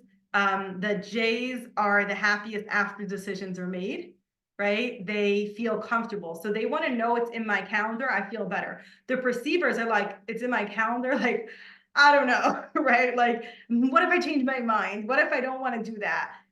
They love to leave their options open, collect information. That's the big difference. You're going to generally be in a relationship with someone who's different, or at least the opposite. The judgers know what they're serving for dinner tomorrow. They bought it already. It's in their fridge. They probably prep the ingredients. The perceivers are going to decide in the afternoon, run to the store because they don't have the thing that they needed, or whatever example works for you. Okay. So the P or the J, that's usually the easiest for people to know. Of course, you have perceivers who learn to plan, because otherwise there won't be dinner. And of course, you have judgers who can easily throw out their plan and quickly make a new one, right? But what do you feel more comfortable in, just like the right hand, left hand that we started off with? Okay. So just back to our quiz, want to make sure that everyone's okay. So plan would be the people who consider themselves perceivers, like to figure things out as they happen. Do you feel more comfortable leaving your options open, right? Like you might book it because you have to book a flight or you're going to lose it, but you'd rather wait if you didn't have to, right? And then the J's like feel much better. In 6 months from now, I know I'm going to be traveling here on this date with this person. It's booked. They feel much better. I'm going to choose A because I'm, okay, I'll show you an INTP if I chose that wrong. I'm going to throw my information in there. You can all follow along and do this, and perfect, it worked. An INTP, and now you have your type description. If the system's working properly, which I'm not sure if this quiz is hooked up to the other system that I have, you'll get like a whole report. If it doesn't work, just go to my website. If you want a 3-page report emailed to you, shanakaren.com, take the same quiz again. You know the answers already, and you'll get an email report, like a 3-page in-depth version of this with jobs. Ignore the jobs, they're ridiculous, but everything else is really, really good. Okay, so when you read your type, you should have a moment of like, wow, how they know, like this is totally me. If you didn't get that, do it again until you feel like you got it. If you need more help, call me. Wait, new screen share. Okay. New share, back to our slides. Okay, now there's 4 general categories. We're not going to have the time to go into them in depth. Thank you everyone for staying on. We're way over time, having a great time and definitely lost track of time here. So we have the SJs, you could see here, like the categories. There's some that are more typical, some that are less common. If anyone identifies as NT, I'm starting a club, you can be my friend. There's not a lot of us, especially if you're a female NT, it's very uncommon. That's what I am. SP, this is sort of going to describe you. You'll get this recording so you can look at these again. If you're an NF, you're idealistic, you want to be a therapist, you want to change the world, you want to self-actualize. If you're an NT, you want a system to everything, you want it to make sense. And then obviously we have the deeper categories, 4 types in each of these 4 types. It's very fun and confusing. Okay, so like I was saying earlier, wasn't really meant to show it to you at the beginning, but I just wanted to give you a sneak peek. And the person who mentioned like the feeling different. So you'll see again, the tribal maestro, this person's score is super tribal. They're like most people, they get along with most people, and people, someone who score the opposite would be much more of a specialist, and that's a lot deeper. Okay, so we're going to stay on for any personality questions, and I'm happy to stay to help anyone figure out their type and understand more about it. Anyone who I am obviously, some of you may know that I am training people now and offering to, sorry, in 2017, when I finally found this book, literally it's like broken on my desk. I found it on Amazon after ordering a lot of books. If you've been in my office or house, you know that I read books. Like that's like, I have a problem, I go find books.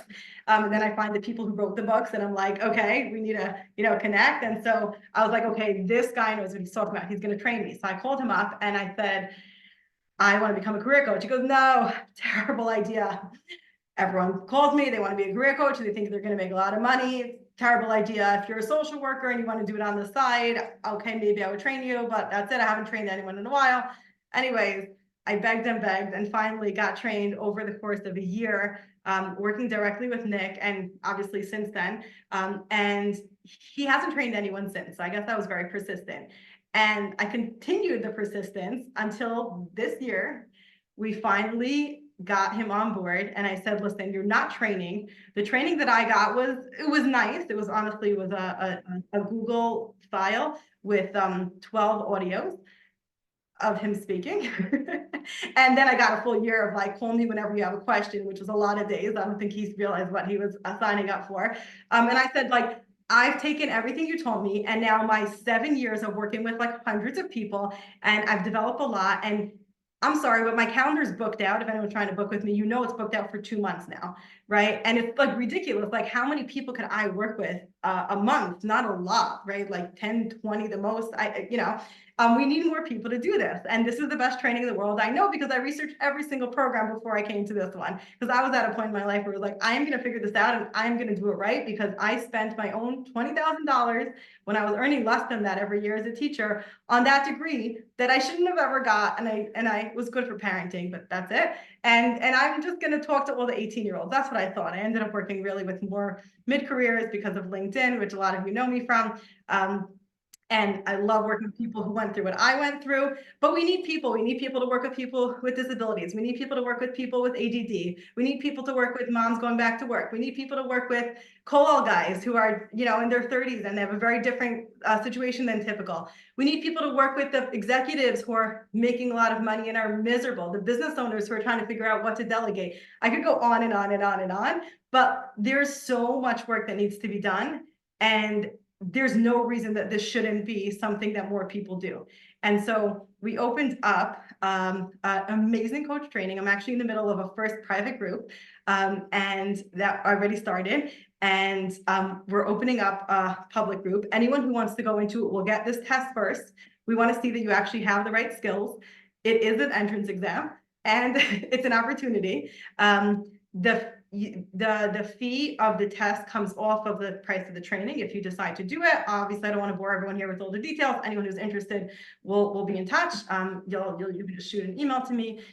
We have a team my assistant, myself, who is, you know, there to answer your emails within 24 hours is my hope, not promise. And that is the coach training that we're doing. And what I had really, before I get to that, I want to show you something gorgeous that I have been doing. Now I have to find it. No, I'm going to open up the wrong thing. I'm going to stop share first. 1 second. Wait.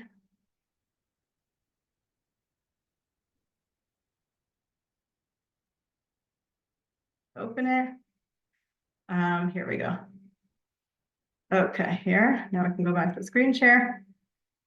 Okay, so my sister, Esther Adamson, has an amazing marketing company, and they built me this gorgeous site. And I'm not going to make you go through the whole thing because it's very long and very beautiful. But what we did was set up a professional track and an entrepreneur track. So lots of professionals have been reaching out to me for training, like you're a therapist, you're a social worker, you're a teacher, you have a job, you're not looking for a new job, you're not looking to work for yourself, but you still want to add this on as a service for your students, for your clients, for people you know. And so that's this option. And then we have an entrepreneur track for people who have the same thing, but also want to turn this into a private practice the way I did. And so there's a lot more. You can go on rockportinstitute.com to look at this. We're going to include marketing, tech, how to manage things. You're going to get a copy of the book, and you can go on there for a lot more information. And that is my pitch for anyone who's interested in becoming a career coach. And it's not for people, it's for people who want to be able to help people become an expert, help people in a very specific way. You do not have to be an expert on jobs or careers.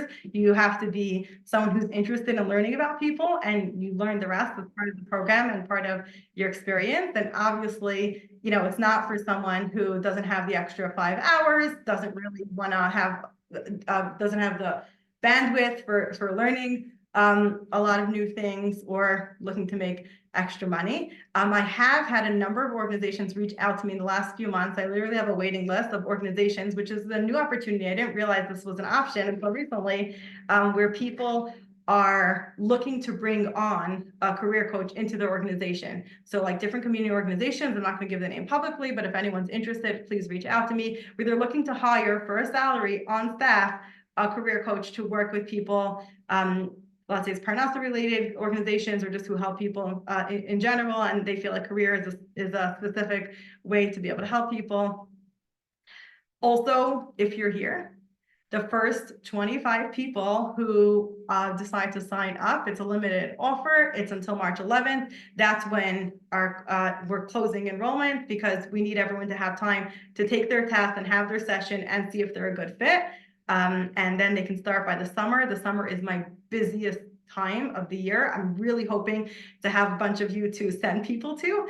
And we're going to also have, like, everyone's going to have their own listing. So when anyone comes to Rockport Institute, which has been around since 1981, is like the #1 career coaching company in the country, you'll be listed there so that people can find you and come work with you in your niche. Obviously, you can link your website or whatever you want. Okay. Now we're up to the good part. For anyone who's still here and wants to dig more into personality, you'll get the discount code by email, the coupon code, and email me, coach@ShaynaKaren, if you have any questions, or info@ShaynaKaren, or the email that's on rockportinstitute.com. Okay, Suri, I see you have a question. You're up first. Go ahead. Thank you. Where does personal fear come into this? Personal Like, this fear? sounds so exciting. Fear. Like, this sounds so exciting. Okay. And I'm feeling fear of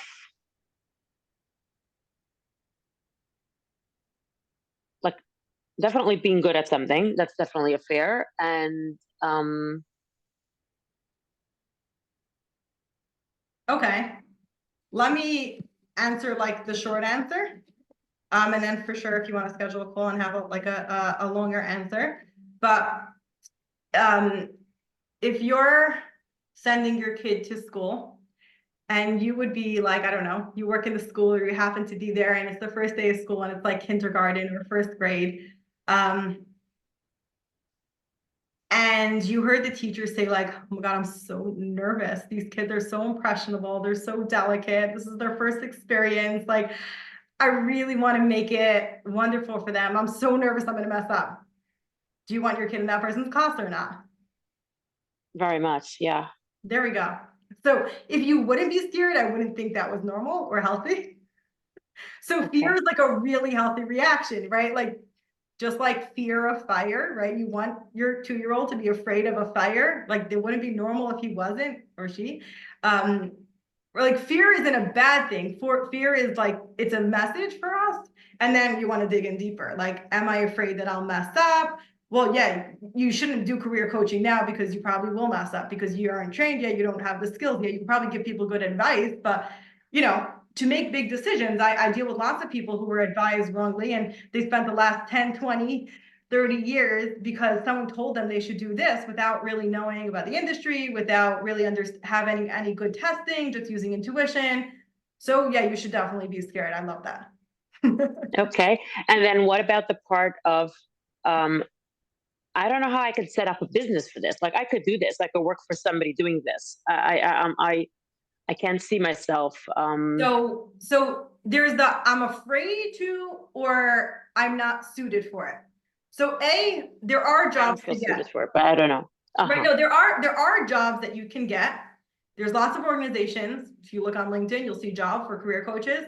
I have my notifications on that for some reason. And so every once in a while when I'm like, maybe I should just get a normal job, I'm crazy, and I'm like, oh, there's some cool jobs I could get, because of my, like, just doing this and being able to say that I know this. You can get a job. And if you're afraid to open a private practice because you never did it before, well, you're going to have to do something that you never did before if you want to have a life that you never had before. Like, that makes sense.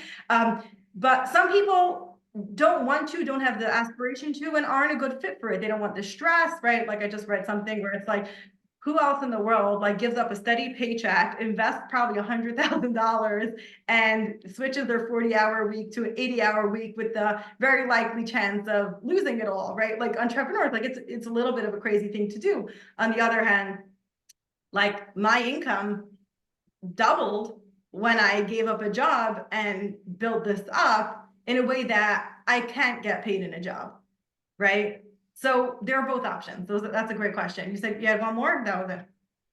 No, thank you. There's more, but I think I'm going to schedule a call. Yeah. Okay, good. Thank you. Looking forward. Okay. Malki is the next person that I see. Oh, wait. Is that, yeah, Malki, I think you were next, and then Manasha. Go ahead.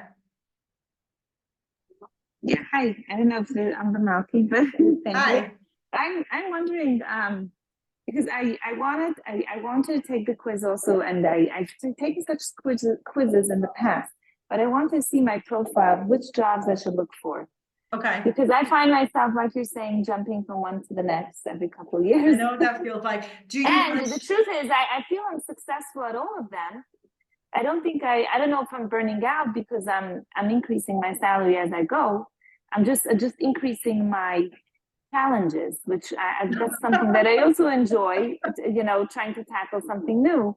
But then again, it's draining. It's also draining me. So there's a couple of answers. Like, I was like that, like, where I have high rate of idea flow. And so the first 6 months of a job are tons of fun because I was learning new things and it was complicated. As soon as I learned how to do the job, which I was like, I'm crazy. Like, anyone else would be like, I could relax now. And I'd be like, oh my God, I'm so bored. Because once I figured out how to do the job, it was like I climbed the mountain. I don't want to stay at the top. Where's my next mountain? So do you want to share your personality type? The funny thing is that I could be both. Like, with each question, sometimes I'm like this and sometimes I'm like that. And I do think a lot into things. But I'm basically like a ISFJ. ISFJ. Yeah, or by the J, like, I felt I was both. I felt like I was I felt like, but some I felt I could be both. Like, but okay, so I think J, what's like the happening here planning. is J is the not planning. Wait, what's the other one? J is the planning. L. J is the planning. Yeah, I do plan. I do like to plan. I do the research and I plan. Okay, so I think so just sometimes I get stuck in the planning because I'm so busy debating, like, Yeah. I'm guessing what's happening here is, say your personality type is an ISFJ. We know a couple things about you. We know you prefer working in small groups or alone. We know you like practical outcomes. We know you put a lot of heart into your work. You like to make a difference. And we know you prefer to know what your schedule is going to look like. That's all we know. We don't know anything else, right? Are those 4 things true? Yeah, but I could work in larger groups too, I feel. Okay, so Yes. maybe you're not extreme or Yes. depending, right? So Yes. let's assume that we figured out your personality, and obviously you could spend more time taking. And I also usually end up like not taking control, but usually I end up in the managing role where you know something has to get done. I'll be the one. SJs always end up managing, doesn't matter. They can't help it. But what you're missing is understanding your other abilities, your cognitive abilities. And so you're trying to make a decision with understanding one aspect of yourself. Right? Like you could imagine if we took 100 ISFJs, lined them up in a room, right? Would they all fit in the same job? We would say, okay, you should all be, medical. No, they won't, because they're different talents, right? Right. So you can make a decision only knowing your personality type. And what the problem is lots of people think that they're going to go online, take a personality quiz. And there's a reason I have it for free on my website. And there's a reason that taking a test is so expensive. You can go on my website and look, ShaynaKaren.com, and how much. So what can you offer me that would help me? That could help me settle into take an something aptitude that I test. find that I would enjoy and make it more permanent. You could take an aptitude test, and if you see your results, like those sample results, then we would get to know your background, what you like, how much money you need to make, what your personal and professional goals are, and then we put that all together and we have all the pieces. So you offer that? That's exactly what I do all day, every day. Okay, so I'm going to take a look at your website. Okay, I'm excited to meet you. Yes, thank you. Okay, Menashe, thank you for waiting. I'd love to hear from you. Good to see you here. Yeah, good to see you too. First of all, thank you very much for doing this. Very informative. Thank you. Question, and I've seen obviously Myers-Briggs test, this test, different tests. How, because the tests are written, a lot of the test questions are written in such extremes, how does it allow for or accommodate more middle of the ground? So people who are more, the test has extremes because it's easier to identify black and white than it is to identify gray and shades of gray, right? Sure, yeah. And wait, we lost you. Are you? I can still hear. I'm you. still here. Okay, the screen isn't showing you anymore. So so it's like it's easier to talk in extremes. Now the people who identify with much more extremes have a very easy time with the test, and when they see the results, it's like, wow, it's so spot on. The people who are a little more balanced, more nuanced, more closer to the middle, have a harder time choosing their type. And like for me, let's say like my F and my T are very close. When I took it originally, I scored as an INFP. And because I'm like a T who like my feeling is pretty strong, like I really need to get satisfaction out of my work. I can't do something if I don't feel like I'm making a difference, right? But it took like working with a coach who really like just heard me speaking. I was like, no, you sound like a T. Like F's don't speak like that, So if you want to like break down, I don't know if it's your specific type, you're asking the question in general. No, I'm just asking the question in general. For example, let's say with the apple example, right? So you could say round, red, perfect, sweet, ripe. There's both of these, which was my answer somewhere along the line, which had elements of both. Mm-hmm. Right. So someone like that, I would ask deeper questions, right? Like a surface question, like we're doing in this class, is going to work very well for the people who are much more like 80-20, 70-30. The people who are more 60-40, which is honestly what most of us should strive to be, right? We have our preference, but we shouldn't be like stuck. And any are going to have a harder time. But then I would ask deeper questions, right? So then I would say, okay, do you prefer to, gain existing skills? Right? Like you learn piano and then you're like, okay, I know how to do it already. I'm bored now. Let me learn the drums. Right? Or do you have one thing that you stick at for a long time? When you're right. And I would just keep going with more detailed questions. I try to give people an overview of what I'm looking to understand. And I could ask you a simple question. Like when you meet someone for the first time, right? You do consulting, right? Yes. Okay, so when you meet someone for the first time, I love LinkedIn. Like I know everyone, I know what they do here just because I think I know them. So when you meet someone for the first time, do you notice what they're wearing? What watch they're wearing? What brand of shoes they have on? No, not really. I do look at the general appearance, of course, but Okay, no, not really. okay. When you're you ever go to the supermarket? Yeah, Ever seen a neighbor's car there? nope. It's evergreen. Everybody's there. You can't see anybody's there. There's a million people there. Right, right. But like if you pass your neighbor's car in a parking lot, would you definitely absolutely spot it? No, not necessarily. Okay, you're an N, right? Ethos would say yes to both of those questions. Except according to like what I did talk about extremes, ISJTJ. So it's I was saying is there's my I'll give you where my questions are really coming from is I've taken many of these tests and I know companies that use this to determine sort of where they're placing people or the people are good fits or not.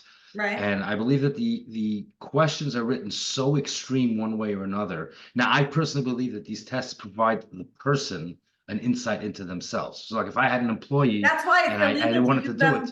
for hiring because that's not how it's meant to be used at all. That's not okay. Yeah, no, I'm saying there are companies that use it. Oh, is this guy a good, I don't know, will this guy be a good salesman? I don't know, will he, will he not? I personally say, don't even bother with these tests. It's a waste of time. Now, if I you want to agree. give I them agree some, if with you want to you. give them a gift of have them take the test and then work with them to see how can they work on themselves to be great at this job.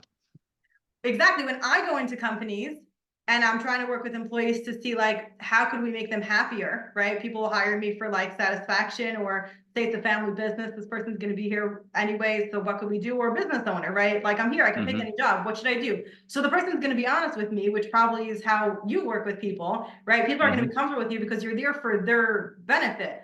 But very interesting. There's a recruiting company that I did a training for. And they were using personality types and they said, it's so interesting. We're getting a very strange percentage, like a ridiculously high percentage of ESTJs. Okay. Now That's the Myers-Briggs one, right? yeah, like what we just did. It's the same thing. Yeah. So in America, in Western society, in business, anybody who's taking a test for a job is going to answer the way that people want you to be, which we all know. We like extroverts, right? Why don't you have more friends? Why are you staying home, right? We value extroversion in Western society. We value down-to-earth practical people who know the facts, right? Who know how much money is in your bank account now, right? And they can answer that question exactly, right? We want people who are logical, don't let their emotions get in the way. And we want people who are organized. So everyone's going to answer the questions like that. So of course it's not going to work that way. That's not the way it's meant to be used. I agree with you. Okay. Thank you very much. I really But appreciate I still think you're an ENTJ. Well, you have my test results. I never got them back. Oh, well, perfect. Okay, I'll let you know. You took the free test, right? Yeah, I think so. I don't know. You sent me a link. Yeah. No, like the online, the new test. Like what we did here was people who were taking the old. No, there was typing. It was a longer test. No, that's like the 2-hour test. That's the actual Rockport test. Yes, we are. Oh, okay. I just had a meeting at 6:30 with the development team. We're very closer than ever to getting your results. You'll be one of the first ones to get them. Thank you very much. I really appreciate this. My pleasure. Thank you for your question. Okay, who's next? Faggy, I see you waiting.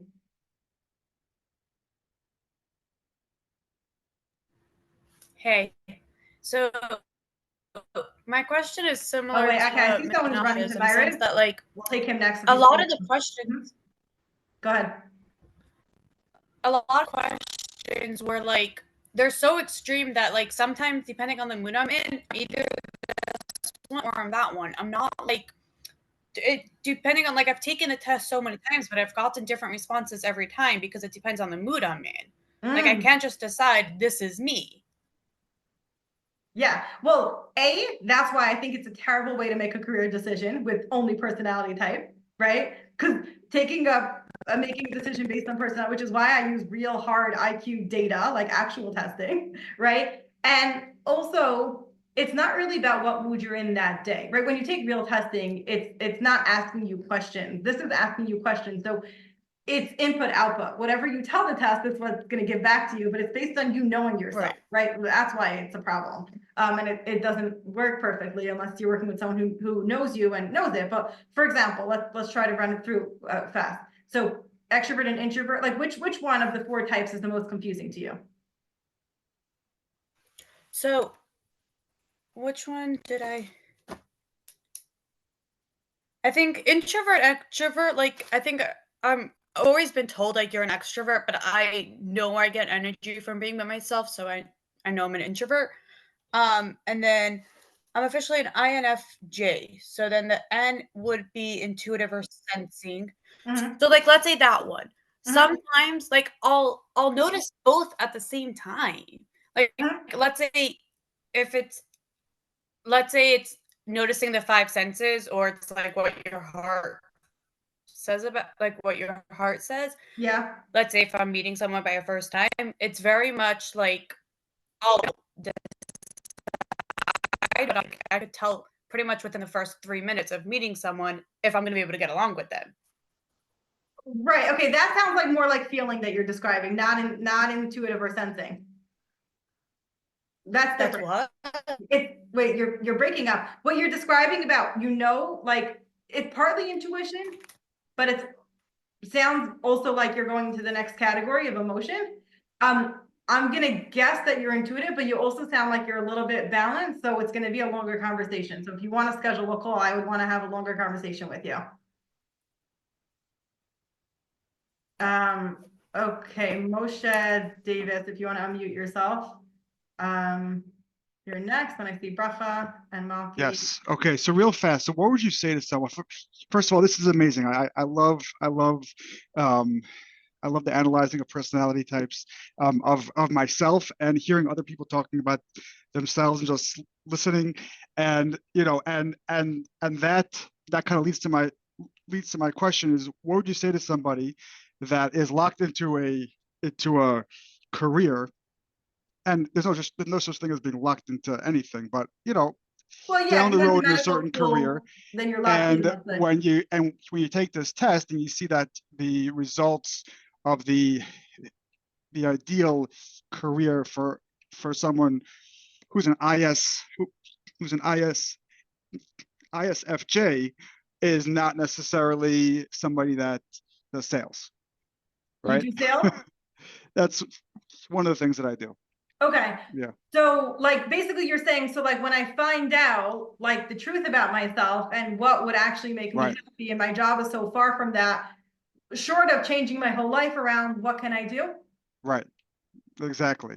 Perfect. Okay. So first of all, we can, if you're an ISFJ, so then we take, and let's just use ISFJ in sales, right? As the example that you're Okay. sharing.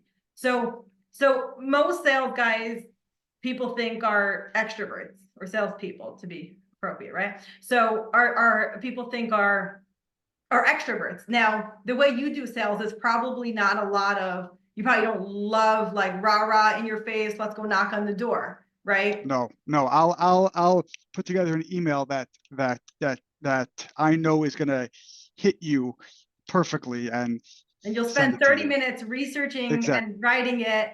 Exactly. And feeling like reading it 3 times, like does it hit the nerve? Does it make them emotion? Does it make them open Exactly. it? Right? All deep. Exactly. You're doing it introverted, right? I know, because I'm an introvert. That's what I do, right? I'd much prefer to spend 30 minutes on an email than spend a minute picking up the phone, right? Correct. So you can be really good at sales in your way. If you're at a company that's teaching you that the extrovert way is the way, then that's never going to work. You're never going to be happy, and you're not going to be good at trying to be an extrovert. It's going to be like writing with the wrong hand. Right. Right. But if you're in a position where you could customize your process, then I would say the first thing you want to do is embrace, like, I'm an introvert. I'm really good one-on-one. So you know what? I'm not going to go to a networking event. I'm actually going to invite the one guy who I want to talk to out for coffee. Right. Right. Okay. It's like about That makes sense. Yeah. It's embracing who sense. you are. And That then makes sense. not like letting anybody train you differently. And the problem is that a lot of people who are like the sales leaders, they got there by doing something a certain way, but they're not necessarily like, sometimes, but usually they're not like personality experts. And so they're like, my template worked follow my template and it's gonna Right. work. That's not true. Right. Right. Thank you very much. That was definitely Pleasure. worth the wait. Thank you. Good, good, good, good. Feel Thank free you. to follow up. And if you're looking to do career coaching, I don't know of any career coaches in Detroit, and that's what it says in your name. So Okay. feel Thank you very free. much. Okay. Oh, Menashe, you said that you wrote this on LinkedIn. Okay, amazing. Bracha. Yeah, hi. Thank you so much. This was Thank you for like your patience. so much fun, pleasure. Would have Good. been so much fun. So Yeah, like I'm so happy to meet my tribe of people. I just have to stop you because I was worried that not everyone would think this is a fun thing to do, and I think it's tons of fun. I'm so happy to meet all of you. I know. It's so funny because I was gonna say something like I didn't remember what you said you are, but I'm like, I would join your tribe. I would Exactly. a couple random here or there. People who like to either create the party themselves or like do not enjoy going to other people's parties. Like either that's the life of the party, like come up with all the creative ideas, they create the spirit, the spunk, and whatever, or that's it. They have no interest in going to someone else's. What would you label that as? Wait, so they like making the party and then they like going to the party that they made, or No, not that? yeah, meaning if during the party, they're the day of the party, so to speak. They're the Okay, one. they're the party planner for general purposes, Well, right? not in the meaning in the program, the spirit, they're taking care of who's gonna like what the fun of the party is gonna be. Okay, the activities, the decor, the invitation list, whatever. No, more like during the party, what they're part of, they're in charge of, so to speak. They're coming, they're gonna pull together a group of friends, they're gonna make sure that we're all working out with a ton of fun. Like, So like, it's someone's birthday and someone has to put together what we're gonna do? yeah, so to speak. And they're gonna make the dancing, they're gonna start the dancing circle. They're gonna turn on the music, they're gonna get everyone rolling. That type of person. But to go to someone else's party and like their dancing is like not as exciting. They much rather rev everyone else up. On that scale of So interesting. That's cool. So it sounds to me, is this a question about extrovert and I introvert? assume so. I'm not sure, but that's what I'm putting it under. It sounds, I'm gonna guess that it's an introvert because when you're socializing, you're doing it internally. Like it's an internal process. It's people who you're comfortable with, who you already know. And there's a lot more of like a deeper part that's happening. First of all, you're enjoying the creation part. That has nothing to do. There's a whole part until you actually get there. When you get there, it's sort of like, I like baking and then I like eating the cakes that I baked, right? But some people just like eating the cake. They don't like the baking. So it sounds to me like you're an introvert because extroverts like making them and they like going to other people's party, but you're not doing it for the outside energy. You're doing it for experiencing the external representation of the thing that you internally created. Wow, I love it. Does that make sense? I love that. I love that way of putting it because it's yeah, I enjoy it because that's something I enjoy, and here it's like enjoying the fruits of the labor.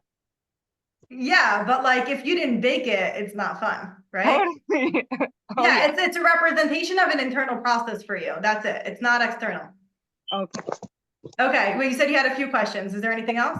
Thing is the percentage of personality versus IQ and EQ in, I guess, a job or whatever.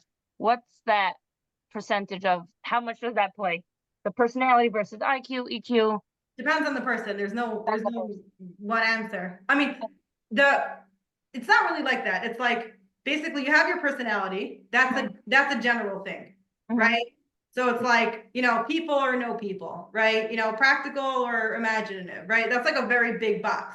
Then the skills narrow it down. It's going to be with physical things. It's going to be not with physical things. It's going to be, a specialty. It's going to be a general, right? And then your emotional intelligence is just going to take it up. The lower the emotional intelligence, the more you're going to struggle succeeding at any job. The higher emotional intelligence, the higher, closer, faster you're going to go to leadership in that position. Got it. So it's like a narrow, like a spiral, and then a ladder. Okay, very cool. And the other thing is with what you were saying, we're just curious to throw out there. What are the personality types you find with coaching work the best? The people who are likely to become coaches? or the best, meaning the ones that are likely to become coaches and the best coaches. I guess if there is a difference in that also. Okay, so I'm an NT, so Okay. the people who are most likely to become coaches are the NFs. Now, every type could become a coach. Like, say I know an engineer who's really good at coaching people who want to become engineers, but that's his topic. He's not an N at all. He's an S, he's a J, right? He could be really good at practical people, right? Coaching other practical people, right? NF, like my style of coaching is a little bit like at you, like telling you what to do, like little tough, right? Like tough love, like go do it, say it to me, right? I just had a guy who was like in a situation he wasn't getting paid enough. We sat there like practicing what you're gonna say, how you're gonna say it, like, no, you're not leaving until you say it, right? NFs are gonna be much gentler, much more like there's gonna be a lot more coaching, emotions.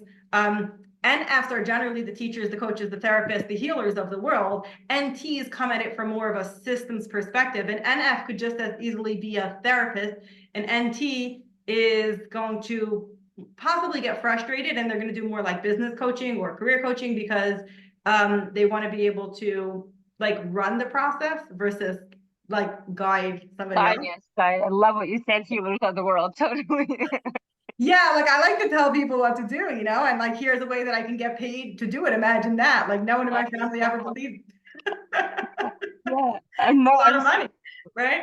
So yeah, it resonates so deeply with me because I'm young, and when I started like looking into my job, I'm like, the one thing I know is I'm not going into a job I don't like. Yeah, right. That makes sense with your personality. Yeah. Okay, you have such good questions. One more, or that's it? Yeah, no, I'm just curious with career, meaning if you discovered why career coaching over other styles of coaching, just. Oh, for me? Yeah, no, I love the question.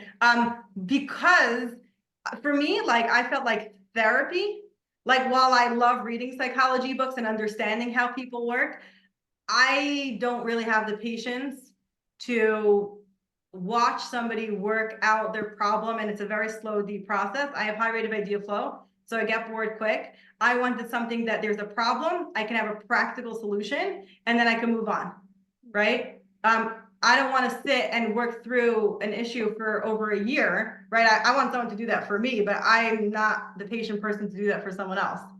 So for me, careers is a really practical solution. It's also very safe.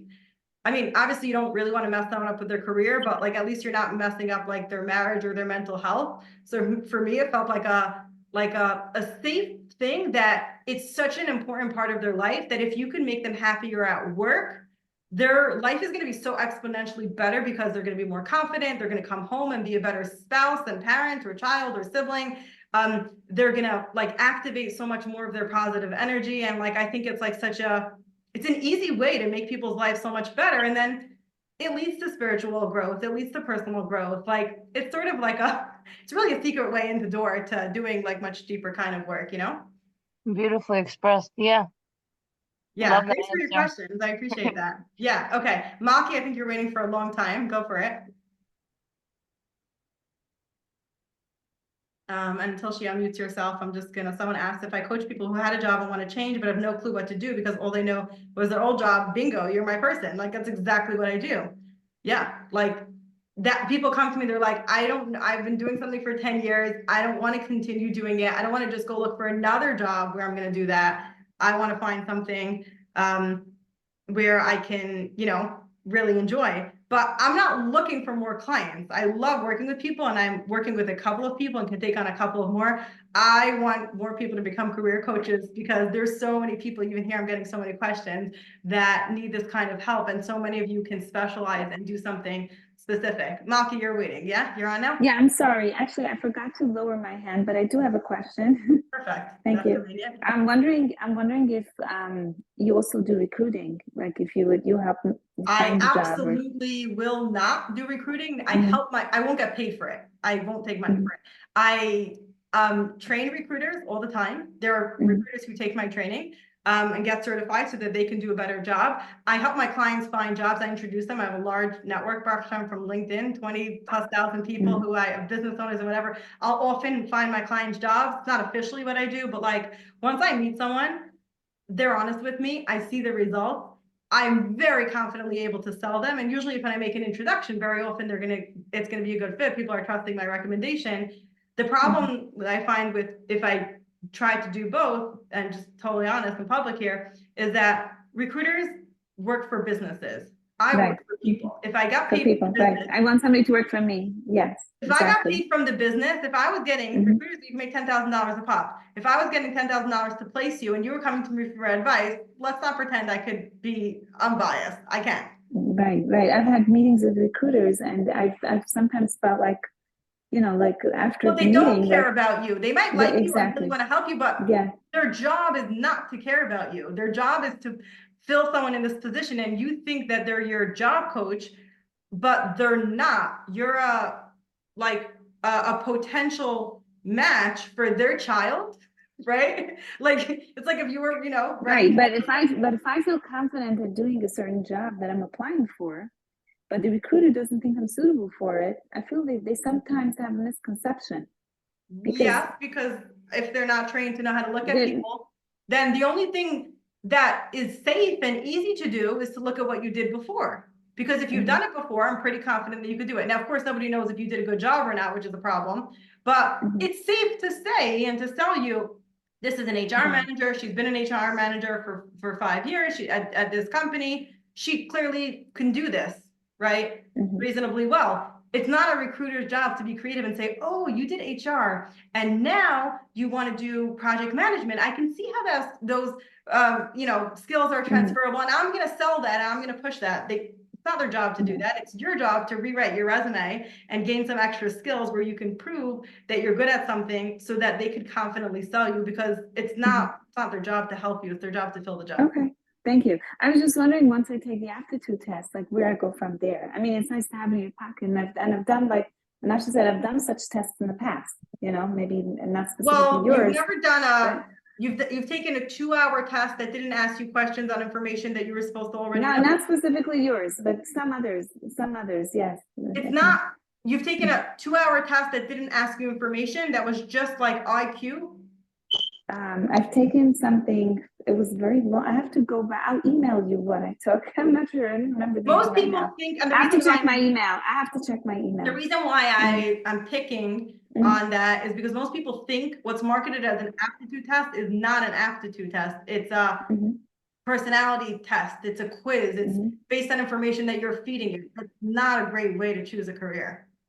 Okay, got you. Okay, yeah. That's where it didn't click for me. Okay. Yeah, it doesn't work. I tried all of those. I took every test on the planet, free ones, paid ones, everything. And it's like, it's annoying. I'll tell you why. Because they're right. They're accurate. Makes sense.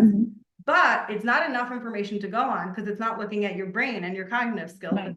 That's why I looked for a test that, when I did testing, I took a test that was basically 300 questions. It was through a very popular college. I'm not going to say who. And it was 300 questions, and answer without thinking, as little as possible, 1 to 5. Do you like nature? Do you not like nature? Do you like tools? Do you not like tools? Based on that, it told me what I should be. Farmer, nursing home administrator were my top 2, right? I waited weeks for this envelope to come to tell me what my future is going to be. It was just like a fortune cookie. So I realized that, like, hold on, you're not telling me why you told me that. And I answered because of the mood that I was in that day. It's not a great way to choose a career. We want objective information that actually tests my brain in a scientific way. I'm just going on a ramble here. I'm very passionate about this. No, that makes a lot of sense. Yes. And my test that I took was probably similar. Yeah. Okay. Thank you so much. Yeah. Someone wrote here, thanks for coming on and listening to my speech. Sarah wrote here that they took an aptitude test that said you could be good at anything. The reason that Rockport Institute is set up the way it is that you don't take a test without working with a coach, because there's the information, but then there's understanding it and practical application. And when I coach people, my goal isn't to just give them information. Information is nice, but you could get it for free online. The coaching process is about working with someone who's trained to understand how to guide you. And my clients end up in jobs. That's what I want for them, right? Like, I want to see them in a job. Obviously, I can't control if they get a job, but I can do as much as I could to set them up to know what they want and how to find it. Okay, Seth, go ahead. If you're still waiting, you're waiting for a while. I'm here. I think there was somebody waiting before me, but they're not here. Okay, fine. I had so the last three. I don't know. I don't want to take up everybody's time. I did schedule a call with you, but the last three, I'm like on the fence. I wasn't really sure because like I answered one way, but then when I read the description that they gave, it didn't really. So that's the way you're supposed to do it. Like it's like a math equation, right? It's like do it and then do the inverse and see if it works. So you guessed and then I mean, for some people it's like that. And then you read it and if it doesn't sound like you, then you tweak it. So the extrovert introvert you were sure about, right? 100%. Which one? Yeah, 100% introverted. Introverted. Okay, perfect. And then tell me, I'm gonna skip the N and the S for a second. Tell me Okay. about the F and the T, which what your question is. So I'm sorry, I don't No, remember sorry. exactly. Yeah, I'm putting you on the spot. Do you mind if I run through it with you? No, I'm happy. I just don't remember what the question was for like Perfect. a Okay. specific So one. feeling and thinking is like making emotion decision. First emotion and then logic, or first logic, then emotion. Like heart first or head first. I think logically first. I think so, but I'm not positive. That Okay, would be so a if you- T or an F because I got both. So if you someone's That's a T. no, let me just ask you a couple questions. If you have Yeah, of course. if you have a political opinion or business opinion or something, and then you're sitting and you're saying it, you're in a small group of people, and someone says the exact opposite. Do you take offense or you're curious about what they're saying and why? I definitely don't take offense. Sometimes I'm curious, but a lot of times I don't really care. Like you have your opinion, you weren't looking for another one. Yeah, also I don't like some people like want to not argue, but like some people want to convince the other guy. It doesn't really bother me if somebody thinks otherwise. Okay. Do you consider yourself a people pleaser? I think so. Okay. When you make a decision, have you made like a big purchase, like a car or a house Yeah. or something? Okay. I would. Okay, so when you made a big decision, or if you will, right, be making a big purchase, do you go into it like just logic, right? Like, okay, how much does it cost? Is it worth it? Blah, blah, blah. And then like, okay, do I love it, right? Like, let's say more like a house than a car, because the car is easier to choose the different, variables. But, like a house, like, okay, it logically matches. It doesn't have that like fireplace that I always wanted. Like, do you first go with like logic and then check in how you feel, or it's like first like, oh, I love this house, let's see how we can make it work on paper? Logically. Yeah, so you're a T. Okay. And then the last one, tell me what's the stress that's it's P or J. The P's are spontaneous. So what's funny is right. So the last one, I think I'm spontaneous, but then I'll also I'm like almost like over plan. Like I'll plan every single detail. And then When? before I go. How far in advance? Not terribly far, but like I'll try to like not very far. Like in a advance. week, a day, a year? No, definitely not a year. Probably more like a day or a week. Okay, and you're planning. Okay, no, that's not a good question. You plan it in advance, and then you have a list of like where you're gonna sleep, where you're gonna eat, what you're gonna do, and a time. Like, do you book things, reserve things in advance? No. So you just have information? Yeah. Okay, so that's leaning towards a P, because like it's just information so that you don't get stuck and waste time while you're on a vacation. Okay, that makes sense. I Sounds think like you more had- practical than like I'm nervous to go because like I might not have an activity. No, that's not the case. Right. It sounds much more spontaneous. Like at work, I don't know what you do, but like, or if you think Real about estate management. real estate management. Okay. So you're in an office most of the day? Yeah. It's half. Okay. So like, do you know what you're gonna do at 9:45 tomorrow morning? No. Would you like to know? Would it make you feel better? No, I don't have to know. You know, what Because you're like if gonna something do- comes up, I'll have to address it. right. Do you know what I'm- you're gonna be doing Monday at 9? I have like a basic schedule, but things change. And it does doesn't that bother me you? really. No, Not really, so no. you're a P. Okay. And And then what about the N? Yeah, so the N and the S, I'll save it for last because it's hardest. Okay. Okay, we can start with the basics. Do you notice physical, when you meet somebody? Yeah, oh, this is the neighbor's car in the parking lot question? Yeah. Yeah, 100%. You know their car right away? Yeah. But do you Yeah. like cars? Like, is that just cars? I think so. I noticed the license plates. That's Watches? weird. I'll notice them, but not like, I'll notice if it's a nice watch or not a nice watch. I won't Anyone in notice, your like, office gets a specifically. haircut, you know about it? I'll notice it, yeah. Yeah, you're an S. Uh-huh. How many years have you been in your job? 4 or 5, almost 5. That's a long time. You're an S. Okay. Why staying some, not making S's changes? like to improve what they already do. N's get really bored once they know how to do something. Got it. Got it. Yeah, Okay. so look up Cool. ISTP and tell me if it makes sense. It's not going to be perfect because you're pretty balanced. So it's not going to scream Seth Rosenfeld, but it's going to be like, Okay. some of these things, some of these Got things it. sound about right. Like I hear that, right? Okay. Like you're certainly going to like some type of like freedom creating, whether you like skydiving or art, Yeah. but like I can certainly tell you that you probably, would not be opposed to riding a motorcycle. No. Yeah, like SPs are generally, like a little bit free spirited, Right. Yeah. fun in the moment. They like to feel the action, leave options open, right? The introvert's actually funny. Someone asked me recently, they're like, I think I'm an introvert, but it doesn't make sense. I like to ride motorcycles. I'm like, a motorcycle is literally the most introverted vehicle on the planet. Right. You're not able to hear anybody else, right? Exactly. That's funny. Yeah. So like, Okay. yeah. Awesome. Thank you very much. This was great. Thanks a million. Amazing. Thanks for coming. Okay. Any other hands raised? I'm gonna see. Okay, someone asked what type of person would be the right person to be a birthing doula.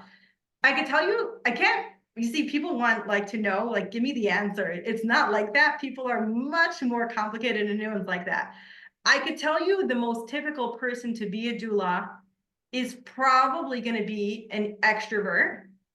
But maybe not, because introverts, it's one-on-one, but there's a lot of like outside energy, right? But also not. You can be an introvert who's internal. They're probably going to be an N because it's very intuitive process. But then again, they might come at it from the practical perspective and medical and technical. They're for sure an F. That I could say with certainty. They're feeler because nobody does a job where you're not going to know it could be anytime within this month range, you're going to have to show up for an undetermined amount of hours to do undetermined work, right? You're for sure an F. You care a lot. And then it helps if you're a P because you can't schedule a labor. So you're more likely going to be a F and a P.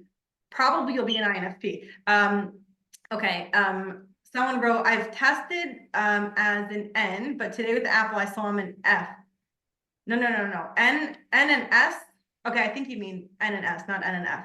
So if you're still here, Rachi, you can, are you here?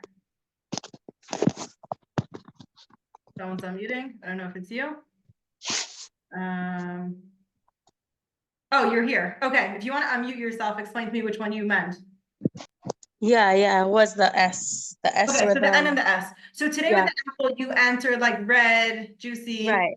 Okay. Right. But then today you came up, but you before have been an N. So the Apple is just an example, right? It's not a definite. It's just the general, like a good overview. Tell me, the N is like the sixth sense, futuristic, possibility oriented. The S is the practical, down to earth. Give me the facts, show me the work.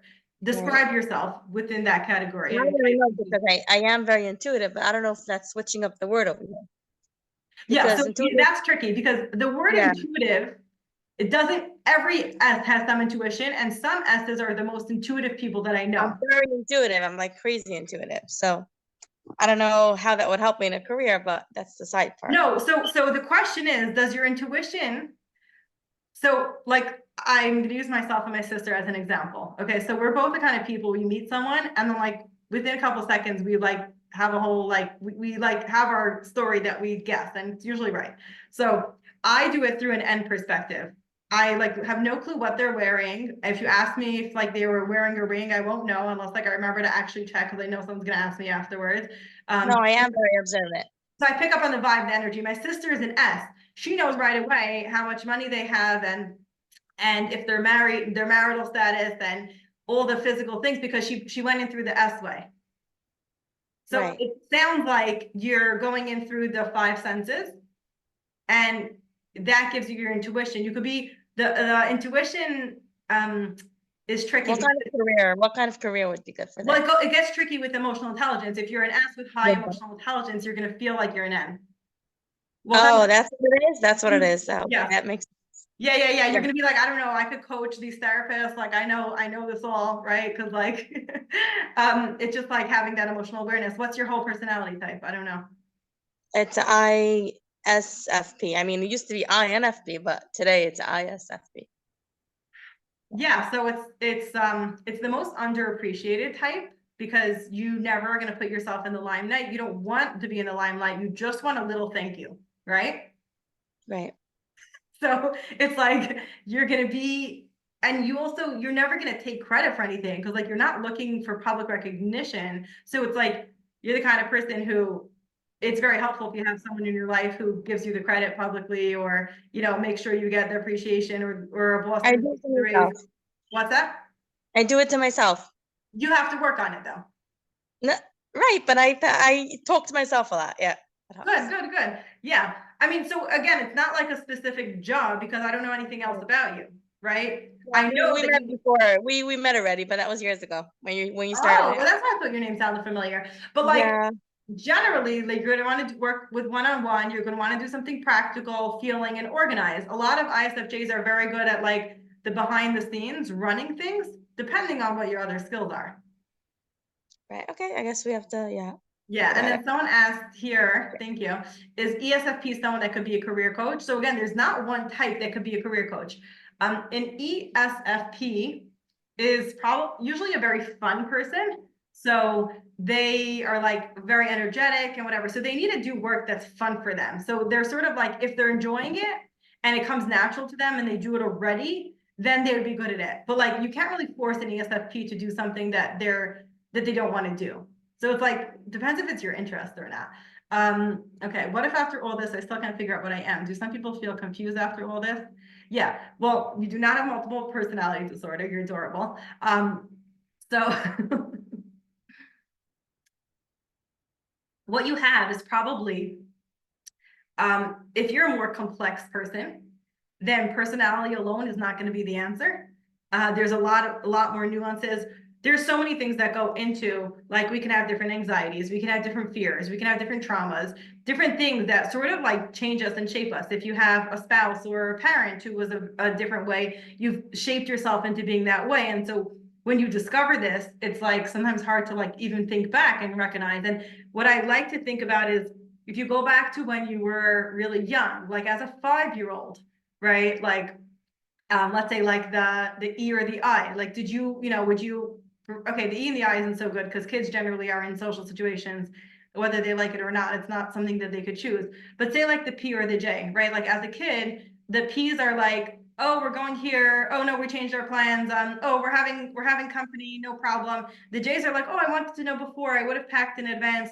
So if you think back to like what your preference was, and if you start saying things like, oh, well, I really try to do this, or I've gotten pretty good at that. Like that's a clue that it's not your natural type.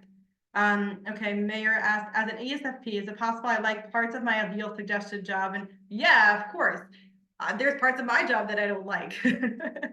Like only in, paradise is there going to be a perfect job where there's no annoying parts. The goal is to get as close to that ikigai, like the ideal, as possible.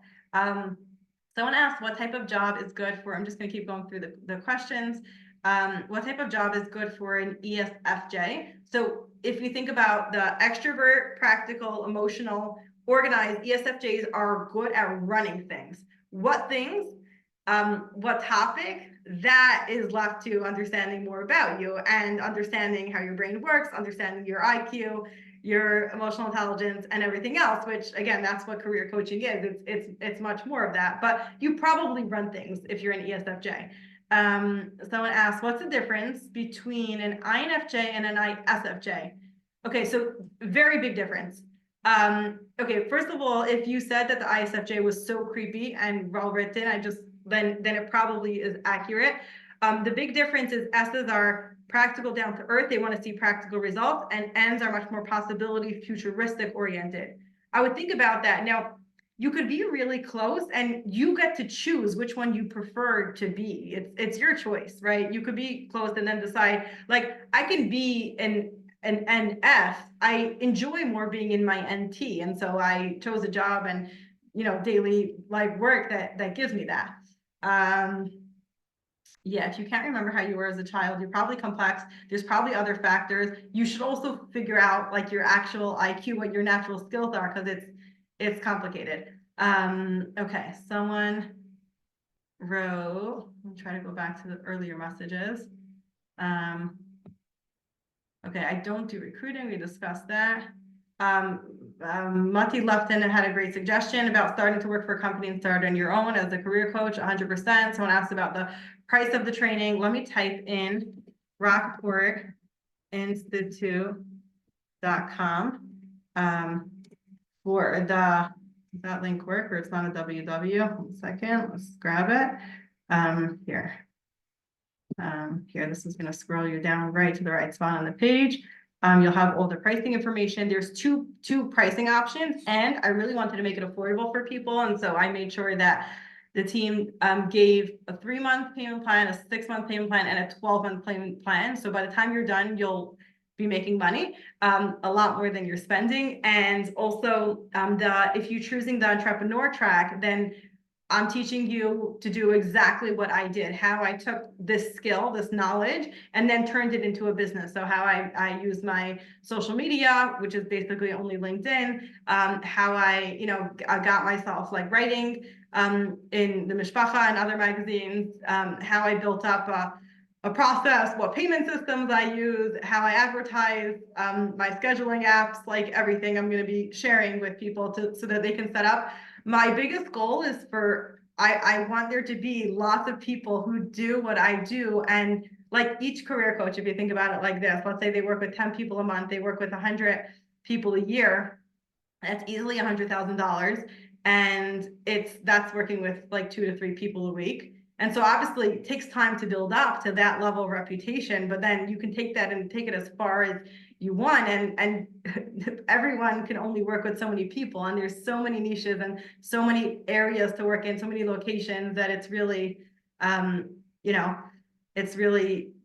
a lot to do. Okay, for INFP, is it more preferred to work for someone, collaborate, or work independently?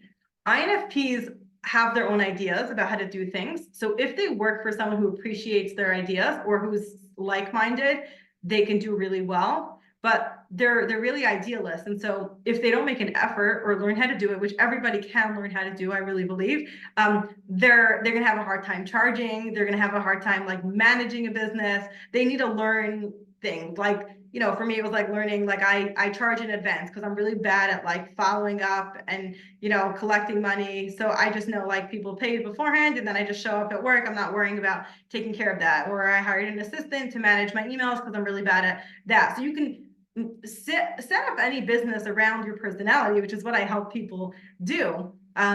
It's really about how much money do you need to make? What hours could you work? Where do you live? What do you enjoy doing? All of that. What else are we? Okay, wait. Oh, Mishpacha, thank you so much for your support. Okay, other questions. Feel free, if I didn't get to your question, because I'm scrolling like a lot now, to raise your hand. Oh, I see there's a raised hand. Avrami, you want to unmute yourself? Yeah, hi. It's me. From Lakewood. Yes. My question was about the you asked about the ESFP. Right. Yeah. So you answered that, but I didn't really understand the answer. Like, if it's a good for being a career coach or not? Yeah. So what I was saying is that people who are ESFPs, like, they have to really be interested in the topic. So if you find yourself giving career advice to people, thinking about jobs, reading through job listings for fun, maybe, and like being generally interested in this, and you find it an enjoyable subject to discuss, then very likely, right? You get to socialize with people, you get to do practical work, you get to help people. It's very flexible. It's sort of a personal decision, especially for that personality type. I can't really advise further. Okay, I guess I'll wait for the next. Okay. Okay. Session. Good. I'll see you there. Devorah is raising her hand. Go ahead. Thank you. Pleasure. Thank you. Thank you Devorah, very much. thank you so much. Are you still here? Yeah. Yeah, Devorah. Oh, there you yeah. are. Hi. Hi, thanks so much. I just Sure. wanted to ask kind of with, I guess specifically, I guess in all areas, but I'm just thinking a lot with like the thinking feeling. It was like there's a part of me that especially with this thing, I love to learn and I definitely love, endless like thinking and just like, I don't remember exactly. I think I remember as I was reading it, I had more questions. Now I'm trying to remember what the What's your description other was. type? Are you an INFP? I'm definitely what was it? N or S is like the practical or more futuristic, like more here or more I think future. it's INF P. I think Yeah, I it's think so too, because yeah. what you just said, that you like to like learn and gain information. So P's are like that. They love to gain information. It has nothing to do with your F or your T. If you're a P, you like to learn. But I guess So, yeah. yeah, I'm just thinking with like the thing is there's a part of me that feels like I'm a much more like I'll definitely like I won't have that factual part of me that's busy with like if somebody's gonna say something to me, I will definitely take it personally and I'll definitely get in like I won't have that objective view in life, but there's a part of me that like at least when I'm learning, I could get a very objective way of looking at things, but it feels like it's just because I'm in my head. So when I'm in my head, I could be very objective. Yeah, being objective in your head does not make you objective. It's in relationships. It's with other people. Yeah, so then I think I would be an F. That's what I thought. Because I'm not it's like in my learning, fine. Like I like twisting No, things no, no. around. Yeah. That's an N and a P. But if a book says something and you have an opinion about it, good. It's a logical process. If a person says that same thing to you, you have an emotional feeling that comes. Yeah. Yeah, it's about relationships. Yeah, definitely in INFP, sure. And then, oh, someone's asking where could you take this test? I just posted my website. I'll post it again. If you take a look at ShanaKaren.com, and then obviously with anybody else who registers and trains as a career coach, hopefully there'll be more people so that more of us can get the help that we're looking for. Okay, I see we're at 11. We're gonna wrap things up. Thank you everyone for joining and for staying on this long, and so many of you spending your evening with me. It's really, really an honor. Very much appreciated. If anyone here is interested in becoming a career coach, there's a desperate need, and I'm going to be leading the training. It includes a couple of one-on-ones where we figure out your skills, if you're a good fit, if you are, how to customize your practice to, the kind of work that help your background and that your skills match. And there's payment plans, and you have until March 11th to make a decision.